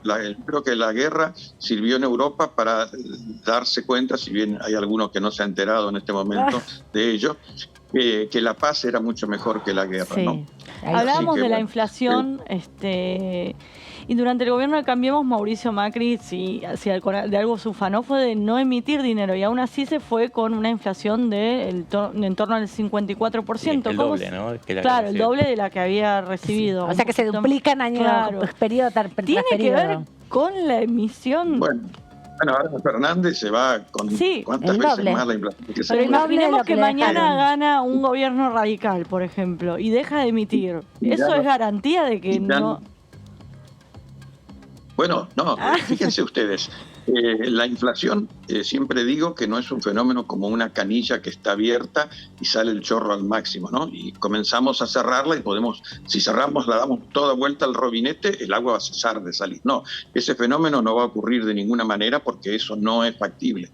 Lo que hay que hacer es empezar a administrar con justeza los recursos del Estado, a examinar el presupuesto. Siempre digo yo, fíjense ustedes, en esa ida y vuelta que hubo con el presupuesto nacional que volvió a comisión, el PAMI tenía asignado 34 millones de pesos para publicidad y propaganda, que uno igual se pregunta para qué necesita el PAMI publicidad y propaganda. Para saber cuándo cobran los jubilados, por ejemplo.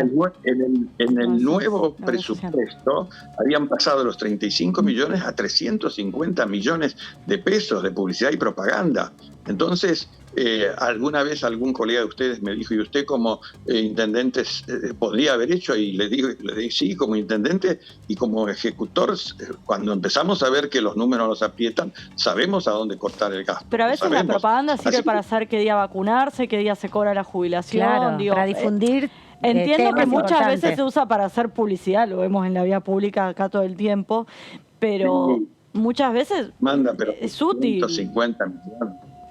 Bueno. Lo podría hacer con su departamento de propaganda, el PAMI, pero sabemos por la triste experiencia de que aparecen las ofertas de prestación de servicios y entramos en un terreno muy difícil de controlar. Eso es así. ¿Y no le parece que hay que revisar, como también hablaba del presupuesto, la separata que mandó el ministro, que tiene 4,5 puntos, ¿no?, del PBI, que impacta con los regímenes de promoción?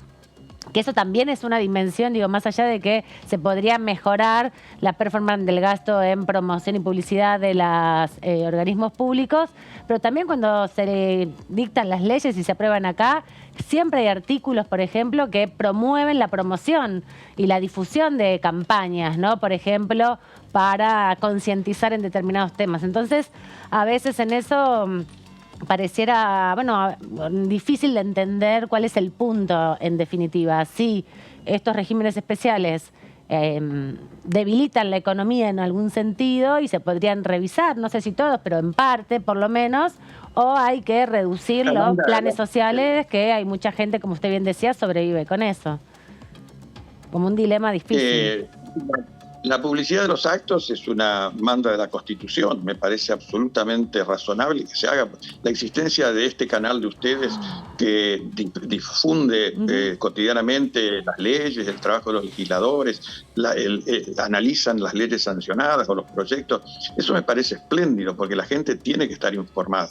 Pero cuando nos desbordamos en los montos, encontramos que hay un costado en el cual el Estado puede ajustar sin perjudicar a nadie los gastos. Pero en ese sentido, en el presupuesto de este año el gasto de la política representaba, no digo derrochemos, pero el gasto de la política representaba el 5% del presupuesto nacional.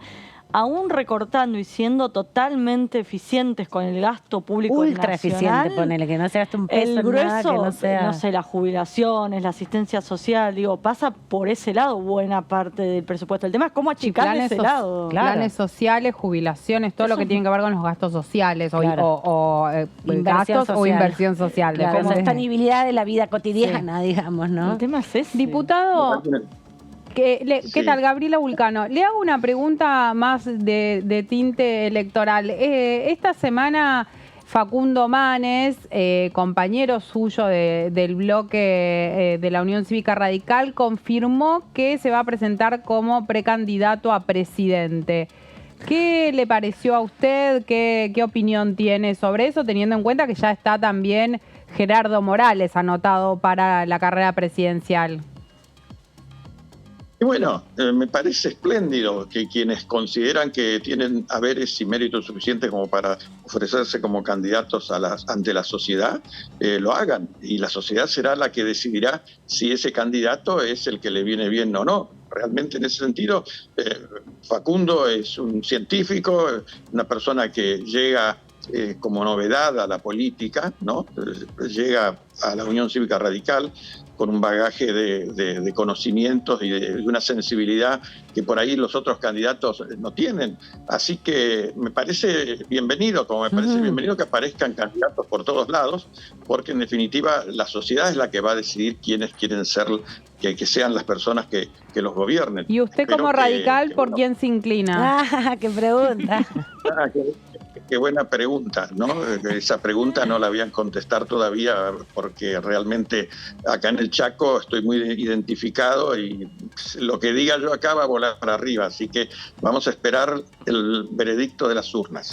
Y Gustavo, ¿usted está a favor de las fórmulas mixtas? Me refiero a uno del PRO y a uno del UCR, más allá de quién sea candidato a presidente y quién vaya a ser candidato a vice. Sí, efectivamente. Soy un convencido de que solos ni el PRO, ni la Unión Cívica Radical, ni la coalición cívica, ni el peronismo republicano puede llegar a ningún lado. Si no hacemos un gran acuerdo que permita unir fuerzas en este arco político, me parece que no. Así que veremos. La verdad que es apasionante el tema para los que estamos en la política. Por ahí algunas veces nos quita el sueño el tema, pero creo que sí, que debería primar el sentido común, ¿no? Entre todos los candidatos y, bueno, ofrecerle a la sociedad algo que satisfaga las expectativas de la gente, que está tan angustiada y que muchas veces ve con cierto...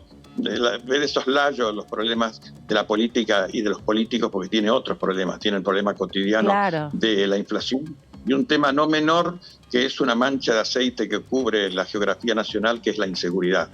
La inseguridad nos golpea en todos los ambientes, en todos los espacios, con mayor o menor medida, en nuestras ciudades, en nuestras provincias, en la capital, en ese gran conurbano bonaerense que por ahí parece que está dejado de la mano de Dios en materia de seguridad, ¿no? Así que esperemos, no falta tanto, ¿eh? Este domingo ya hay nos ponemos ansiosos. Hablando de inseguridad, usted es firmante de un proyecto de ley que encabeza su compañero de bancada, Galimberti, para establecer la cadena de reclusión perpetua para quienes cometan crímenes contra personal que trabaje en unidades de servicio de transporte público, ¿no? Es un proyecto que después nos va a dar más detalles nuestra compañera Débora, pero quería saber su mirada al respecto. Bueno, miren, realmente si hay trabajadores expuestos a la inseguridad son los conductores de los vehículos de transporte público. Los realmente. Los choferes, ellos han reclamado unas cabinas de seguridad que los protejan y los aíslen de la gente que sube intempestivamente o que a veces sube como pasajero normal y a mitad del camino saca un arma y desvalija a los pasajeros y cuando se baja le pega un tiro al conductor. Realmente yo creo que, bueno, hay tantas leyes que no se aplican o que no se pueden aplicar que por ahí hay que ser prudentes en la sanción de estas medidas, pero que la gente sepa que si comete un delito de esta magnitud, su suerte judicial no va a ser buena. El famoso tema de la puerta giratoria, que es un tema acá candente en mi ciudad, que tiene varias aristas del problema. No tenemos fiscalías suficientes para atender los delitos, no tenemos establecimientos carcelarios suficientes para poner a la gente que está en aguardo de una resolución judicial y están en las comisarías. Las comisarías no están preparadas para alojar gente. Es ilegal, de hecho. El funcionario policial que tiene que atender al vecino que va a hacer un reclamo, también tiene que atender la celda donde están los delincuentes y a veces están muchísimo tiempo conviviendo. Así que realmente es un tema preocupante, ¿no? En nuestra ciudad se siente mucho esta pérdida de este bien común que era la seguridad pública. Yo recuerdo cuando niño que en mi casa se dormía con las puertas abiertas, la puerta de calle estaba abierta, el servicio estaba abierto a las 24 horas. Mi padre a las 11 de la noche gritaba, cerraron la puerta del pasillo y íbamos y las... Claro, para que el fresco circule. Cámaras, el que puede te pone reja, pone seguridad privada. Realmente es un deterioro el que ha habido, pero no solo en mi ciudad, lo ha habido en todo el país, ¿no? Así que ese es un que deberíamos recuperar. ¿Va a ser candidato o precandidato a gobernador de su provincia? No, un grupo de amigos me anduvo sondeando a ver si yo me disponía a seguir este desafío. Y yo acreditaba, bueno, mis 12 años de intendencia. Como intendente, con un respaldo muy importante de la sociedad, que es realmente el pergamino que exhibo con mayor orgullo, porque fui 3 veces intendente, el primero en la historia de la ciudad con 3 mandatos consecutivos y con la particularidad de que fui elegido con el 52% la primera vez, con el 54% la segunda y con casi el 64% en la tercera, con lo cual pude comprobar primero que la política es una actitud de servicio, que es buena para cambiar la suerte y la vida de la gente. Y bueno, y ese respaldo ciudadano me permitió comprobar que lo que hice a lo largo de mi gobierno sirvió para mejorar la calidad de vida, para instalar una ciudad distinta, más linda, más limpia, con una ciudadanía que acompañó todas las acciones que desde el Estado municipal llevamos a cabo. Un programa de infraestructura pública muy importante, muy importante. Pavimentamos más de 500 cuadras en una ciudad que históricamente en sus 88 años de vida había logrado pavimentar solo 400. Así que le dimos, con mi colega que me antecedió y con el actual intendente que me ha sucedido, le hemos agregado 1.200 cuadras de pavimento a la ciudad, y eso la ha transformado de una forma extraordinaria, amén de otras labores que hemos hecho. Y bueno, y siempre alardeo, ¿no?, de que después de las 3 capitales que forman el norte grande, la ciudad más importante es Presidencia Roque Sáenz Peña, que es una ciudad con un parque industrial en desarrollo.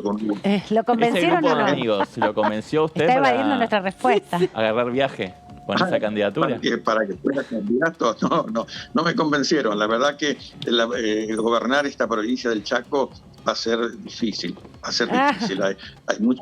Hay muchos problemas sociales. Si bien Capitanicha ha hecho un plan de obra pública muy importante, probablemente el más importante de la historia del Chaco, en todos los pueblos ha invertido en pavimento urbano, en centros comunitarios, comisarías, centros de salud, pero tiene problemas de gestión. O sea, se inaugura una sala de primeros auxilios y después la gente va y no encuentra ni al médico, ni la enfermera, ni los medicamentos. Hay problemas con el abastecimiento del agua, porque el gran acueducto del centro este chaqueño desde el mes de diciembre está proveyendo agua marrón con turbidez, que vulnera los principios de que debe ser el agua, ¿no?, incolora, inolora, insípida. Entonces obliga a la gente a recurrir a comprar agua de bidones. Eso genera un problema. Y después ha habido un tarifazo tremendo. Se han multiplicado por 3 las tarifas de la luz y del agua, y eso ha generado un malestar social tremendo, porque algunas tarifas ponen a la gente en la disyuntiva o de comer o de pagar la luz.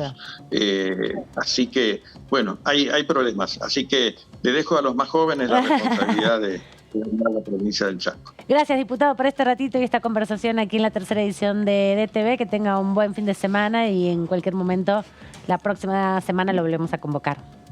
Adiós. Bueno, agradezco la generosidad de vuestra convocatoria. Saludos allí a los demás que están en el plató y bueno, a disposición. Cuando ustedes quieran, acá estoy. Gracias, un placer. Hasta luego. Que tenga buen fin de...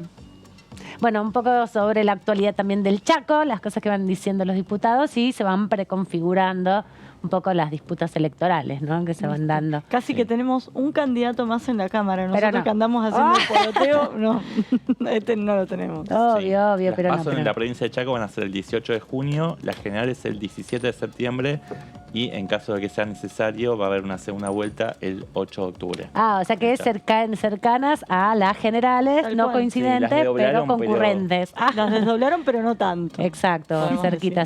Así que todavía entran en proceso de discusión. Bueno, vamos a compartir un poco lo que anticipábamos al principio del programa. En estas días hubo por el 1 de mayo, obviamente, actividades políticas donde los diputados sindicalistas participaron de reuniones de conmemoración del Día Internacional de los Trabajadores y las Trabajadoras, y empezaba a circular fuertemente información sobre estos proyectos que están presentados en la Cámara que buscan reducir la jornada laboral. Y volvieron, digamos, a instalar el tema en la agenda porque después de la pandemia había quedado un poco diluida esa discusión, ¿no, Gaby? Vos tomaste uno de los proyectos y una de las discusiones que aparecieron. Sí, en realidad uno de los diputados que presentó un proyecto y nos lo ha contado también aquí en Diputados TV algunas veces es Hugo Yasky, diputado del Frente de Todos, que esta semana sorprendió un poco planteando que ya la semana que viene se va a avanzar con esta discusión aquí en la Cámara de Diputados,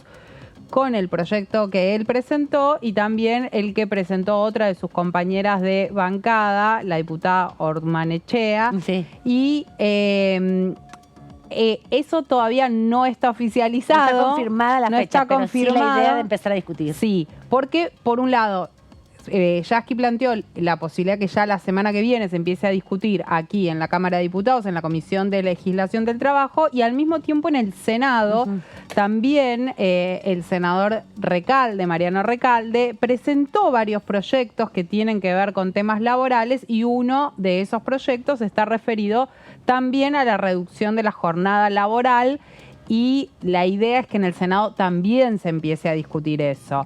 Así que faltan las fechas para confirmarlos. Aquí en la Cámara de Diputados los proyectos que están presentados, o por lo menos los dos de los que habló Hugo Yasky, tienen que ver con ir reduciendo la cantidad de horas. Hay dos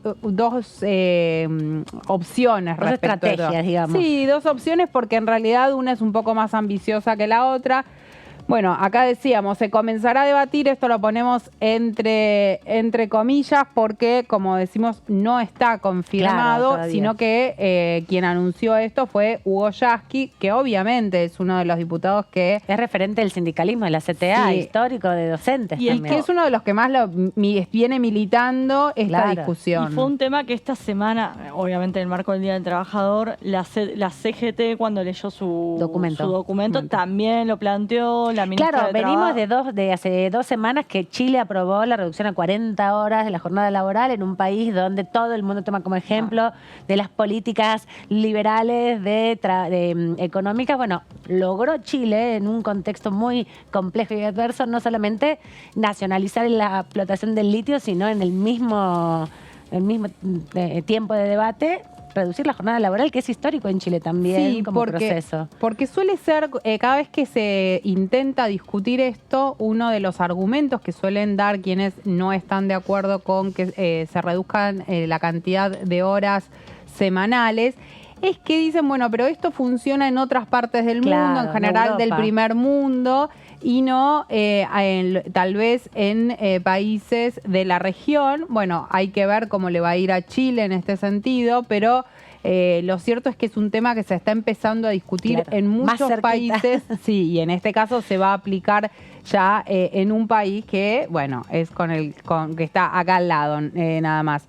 Decíamos, son dos iniciativas que tienen distintos. El objetivo es el mismo, pero alguno es más ambicioso que el otro. En el caso de Yasky, lo que está proponiendo es que se pasen de las 48 a 40 horas semanales de trabajo, porque, bueno, actualmente la cantidad de horas estipuladas es de 48 horas, que para que dé 8 horas por día se está pensando en que se trabajen 6 días de la semana, ¿no? Claro, sí, es verdad. Actualmente, para que nos den las 8 horas de las que se suele hablar, que se dice, bueno, se trabaja 8 horas diarias, se tiene que contar el sábado. Se incluye el sábado. Porque hay jornadas laborales que lo incluyen, porque recordemos que toda la lucha que se dio para que se pague doble la jornada del sábado, que empieza a partir de las 12 del mediodía, el pago doble de la jornada, como el sábado y el domingo, como jornadas extras.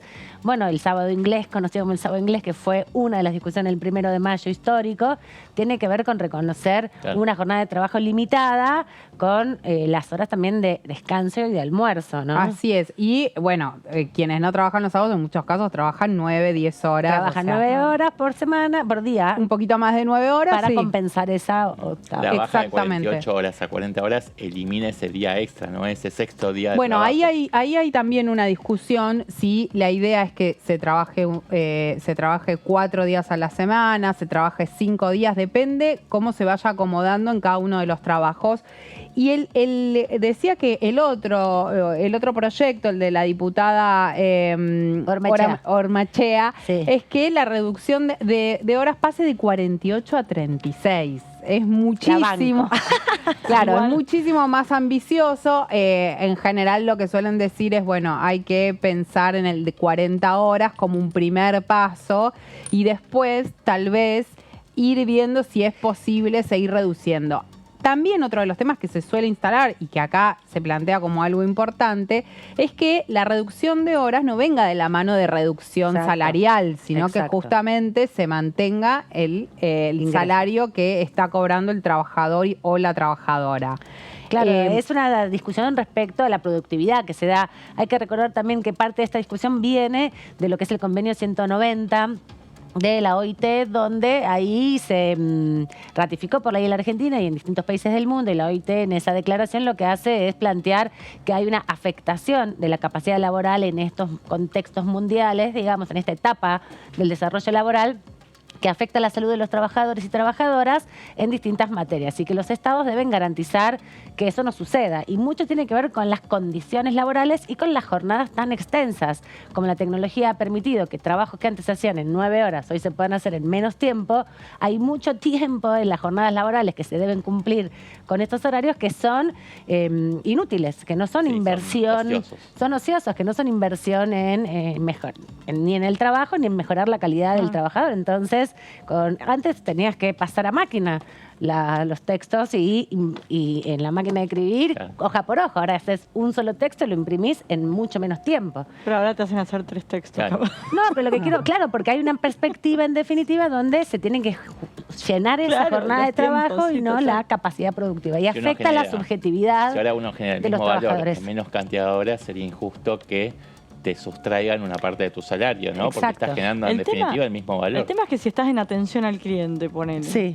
No es lo mismo estar 8 horas que 6 horas. Por supuesto. Ahí tenés que contratar a alguien más. No, pero en todo lo que se promueve estos tipos de, o por lo menos la argumentación mundial, por eso lo quiero enmarcar en la OIT, porque ese convenio que a veces se banaliza, es un convenio que se viene discutiendo hace una década entre los empresarios, los estados y los representantes sindicales mundiales en la Organización Internacional del Trabajo, para entender cómo ha afectado los accidentes laborales. Hay mucho accidente laboral producto del cansancio de jornadas tan largas y tan agobiantes. En el caso, por ejemplo, de lo que vos planteas, de lo que es atención al cliente, también después aparecen muchas situaciones de pedidos de licencia por temas de salud, temas psiquiátricos y demás, porque estar 8 horas con atención al cliente realmente es un trabajo muy desgastante en términos psicológicos. Y lo que se está analizando es cuánto eso afecta realmente a la productividad. Si vos tenés trabajadores agobiados, no solamente por su situación económica, sino por las condiciones laborales y las jornadas, trabajas peor. Pero algunos, viste, plantean, bueno, trabajar menos horas para contratar más gente y generar mayor cantidad de puestos de trabajo. Sí, lo veía por ese era el tema, que si hoy no se genera trabajo en blanco, por más que reduzcas. Y lo que pasa es que te va a quedar un hueco. Si vos tenés una persona atendiendo 8 horas, vas a necesitar 2. Claro, pero por ahí lo pones, vas a necesitar 2 y vas a terminar poniendo una en negro, en gris, en lo que sea. No sé, me parece que en el contexto actual que tienen ganancias suficientes. Sí, pero digo, en el contexto actual que se genera mucho trabajo gris.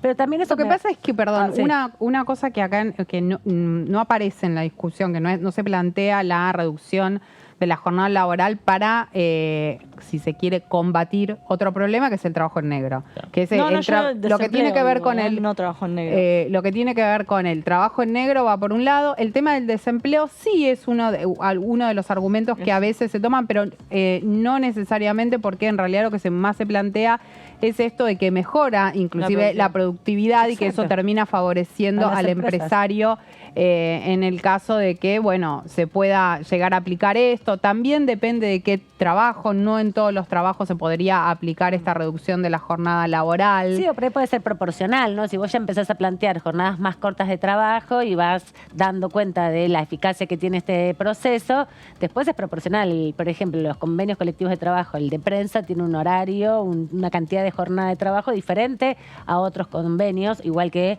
los convenios de salud o los convenios de trabajos insalubres, tienen o pluses o horarios jornadas más reducidas, y eso también es proporcional, ¿no? En definitiva, a medida que esto se va instalando. Igual en general, que establecen condiciones que en general en el caso de lo que tiene que ver con los trabajadores y trabajadoras de prensa, corresponden 6 horas por día y no necesariamente se cumple. Exacto. Uno de los planteos de Hugo Yasky, justamente en relación a esto que estábamos diciendo, dice: está demostrado que donde se pudo reducir la jornada laboral, los ritmos de productividad aumentaron, los accidentes de trabajo se redujeron. Y sin hablar de los beneficios que significa disponer de un poco más de tiempo para las personas. Estamos hablando de 10 horas en el siglo XXI. es algo anacrónico. Bueno, que actualmente se está trabajando, en ese si no contamos el sábado, cerca de 10 horas por día. Bueno, es la jornada pensando que, de lunes a viernes. Que tiene que cumplir una persona que trabaja en un negocio. En Por un ejemplo. local, en el comercio en general trabajan 10 horas. No, son 9, o sea, una de almuerzo, 8 más una de almuerzo. Sí. Pero en general la gente de comercio trabaja más el fin de semana. Sí, exacto. Entonces trabajan mucho más. Y decíamos que, bueno, en el Senado también se está planteando debatir un proyecto, que esto está como un poco más acordado ya, un proyecto de reducción laboral de 48 a 36 horas semanales. Va en línea con esta iniciativa que se planteó también aquí en la Cámara de Diputados, como decíamos, un poco pensando en una reducción mayor. Y bueno, una de las cuestiones que se planteaban es ir a una jornada laboral más corta, pero no solamente en la cantidad de horas por día, sino que eso se traduzca en que se pueda trabajar menos días a la semana. Claro. 8 horas, 4 días a la semana es la solución a la islandesa. Islandia es el único país que dio ese paso de reducir la cantidad de horas semanales máxima a 36 horas, repartidos, aunque esto es opcional, entre 4 o 5 días a la semana. En Argentina hay varias empresas transnacionales que están implementando estas jornadas, sobre todo las de tecnología, que están reduciendo un día laboral, o sea, dando un día más de fin de semana en definitiva. O sea, que se trabajen 4 en vez y de se 5. descanse 3. Claro, y eso va generando una compensación también insisto, en esta necesidad actual respecto también a la relación con las tecnologías y a la constancia del trabajo, ¿no? Uno dice, bueno, no tengo que contestar el mensajito del jefe, pero tenés acá y en un momento te equivocás y pusiste y te arruinó la tarde, ¿no? Además está demostrado, y lo decías definitiva. vos, Gaby, que un mejor equilibrio, una mejor ecuación entre el tiempo dedicado al trabajo y el al tiempo ocio. dedicado al ocio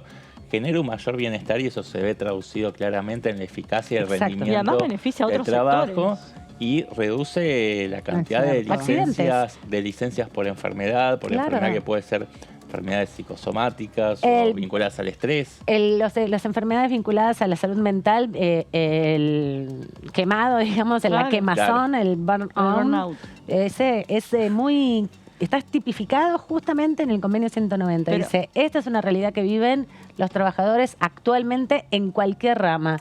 La quemazón de la gestión. Ni hablar que cada vez más personas necesitan por lo menos 2 trabajos, o sea, no les alcanza con un trabajo para poder llegar a fin de mes, para no ser pobre aún teniendo trabajadores, porque en lo que tiene que ver con la realidad de nuestro país hemos hablado ya muchas veces que está sucediendo algo que no habíamos vivido hasta el momento, que muchos trabajadores registrados son pobres hoy. Exacto. Igual si lo revertís, imaginemos que los trabajadores recuperamos el poder adquisitivo y tenés 3 días libres. En vez de salir a comer un día al fin de semana, puedes salir 2, vas más al cine. Digo, se benefician un montón de actividades. El turismo, viste que ahora te vas por el microturismo. Ese no me salía la palabra. Digo, a la larga se pueden beneficiar otros sectores con este tipo de iniciativas. Sí, además también, ¿no? Se pasa reproduciendo un discurso de que por qué las tecnologías no se ponen a disposición de mejorar la calidad de la vida de las personas y garantizar mejor alcance en el funcionamiento del Estado incluso, y después cuando eso se tiene que traducir en el ámbito laboral no se quiere implementar. Entonces te quieren modernizar por un lado el Estado, pero después cuando tenés que ser más eficaz, en definitiva, es más complejo. Y pensaba en esto de que te ponía el ejemplo del empleado de comercio. Ahora veo locales que abren mucho menos horas, porque claro, vos en general comprás por internet y o te lo mandan a tu casa o de última lo pasás a buscar. Así que hasta incluso en ese sector se vio beneficiado con la tecnología y se podría de alguna manera achicar la jornada de trabajo. Votémoslo, ¿dónde? Yo lo voto, 36 horas me encanta, me parece que es un horizonte posible. Ojalá comience el debate. Otro país que está en un proceso de reducción, porque el año pasado votó una ley de reducción de la jornada laboral. Obviamente Chile está a la vanguardia porque bajó a 40 horas, que es el mismo estatus, el mismo parámetro de España, Alemania e Italia. Pero Colombia votó el año pasado una ley de reducción solamente que es paulatina, progresiva. Es 1 hora menos por semana por año. Bien. O sea, ya a partir de este año van a trabajar un máximo de 47 horas semanales, al año siguiente van a ser 46 y así sí. hasta llegar a 42. Perfecto. Bueno, esto comenzará a discutirse entonces en estos días. Seguramente en algunas de las cámaras habrá mucha reunión informativa porque se va a armar rosca con este tema. Pero antes de irnos, bueno, gracias Gaby por tenernos toda esta síntesis y ayudarnos a pensar en estos debates. Antes de irnos queremos recordar, justamente hoy lo decíamos al principio, hoy se cumplen 13 años de la aprobación en la Cámara de Diputados de la Ley de Matrimonio Igualitario. Todos recordamos el 15 de julio porque fue el momento en que se transformó en ley en el Senado de la Nación, pero esta fecha es importante porque hubo un cambio paradigmático a partir de ese momento. Era otro, el Congreso de la Nación, en el año 2010. Recordarles que hubo 2 reuniones para discutir este proyecto en el 2009, que fue impulsado por la diputada Asburger de ese momento, pero también por la diputada Vilma Ibarra, que hoy es la secretaria legal y técnica del Gobierno Nacional. Un proyecto que se aprobó con 126 votos a favor, se rechazó por 110 y 16 estuvieron ausentes y 4 se abstuvieron. Entre los que se abstuvieron estuvo, por ejemplo, Elisa Carrió, y entre los que se ausentaron estuvo, por ejemplo, Brujaile, ¿no? Diputado también es verdad que una vez se lo preguntamos acá. Y él no estuvo justamente en esa discusión. Que votó y que militó fuertemente como diputado nacional Néstor Kirchner. La única que votó. Sí, la única, ¿no? Porque, bueno, poquitos meses después falleció. Sí. Pero bueno, uno recuerda patente la imagen de Néstor Kirchner en el recinto, ¿no? Participando de esa discusión. Cosas para tener en cuenta. Primero, no hay material fílmico sobre la votación en el Congreso de la Nación. Lo estuve buscando en el archivo de la Cámara. Así que, bueno, cosas que también tienen que ver con la tecnología y con los problemas que a veces tienen los archivos. Hubo de estos 110 votos en contra, 36 que fueron del entonces Frente para la Victoria, 36 que fueron más o menos de lo que hoy sería Juntos por el Cambio y 36 de lo que serían hoy los partidos provinciales. Mirá. En ese reparto. 36. Sí, Mirá. sí, uno más o menos así porque los tenés que ubicar en los nuevos partidos que están, pero más o menos en bloques fueron así. Pero les quiero decir algunos nombres de los que votaron en contra. Graciela Camaño, la diputada Bertone, era diputado en ese momento Pinedo, de Narváez, Aguad, Marchi, Houghton y también Dalmacio Homera, para que recuerden algunos nombres. Y los que votaron a favor, entre los que están hoy acá en la Cámara, está la diputada Fein y la diputada Stolbizer, junto con otros diputados como la diputada Conti en ese momento o la actual senadora Di Tulio. Sí, ¿Rossi era el jefe de bloque o era Di Tulio? Era jefe de bloque Rossi en ese momento. Pero bueno, nos tenemos que ir y otro día contaremos más de estas anécdotas, pero no queríamos dejarlo pasar porque hoy 5 de mayo hay que celebrar la aprobación del matrimonio igualitario en la Cámara de Diputados. Buen fin de semana para ustedes. Gracias. Sebas, Gaby, descansada. Vos también, Debbie, descansa un poco. Los vemos en estos días. Chau.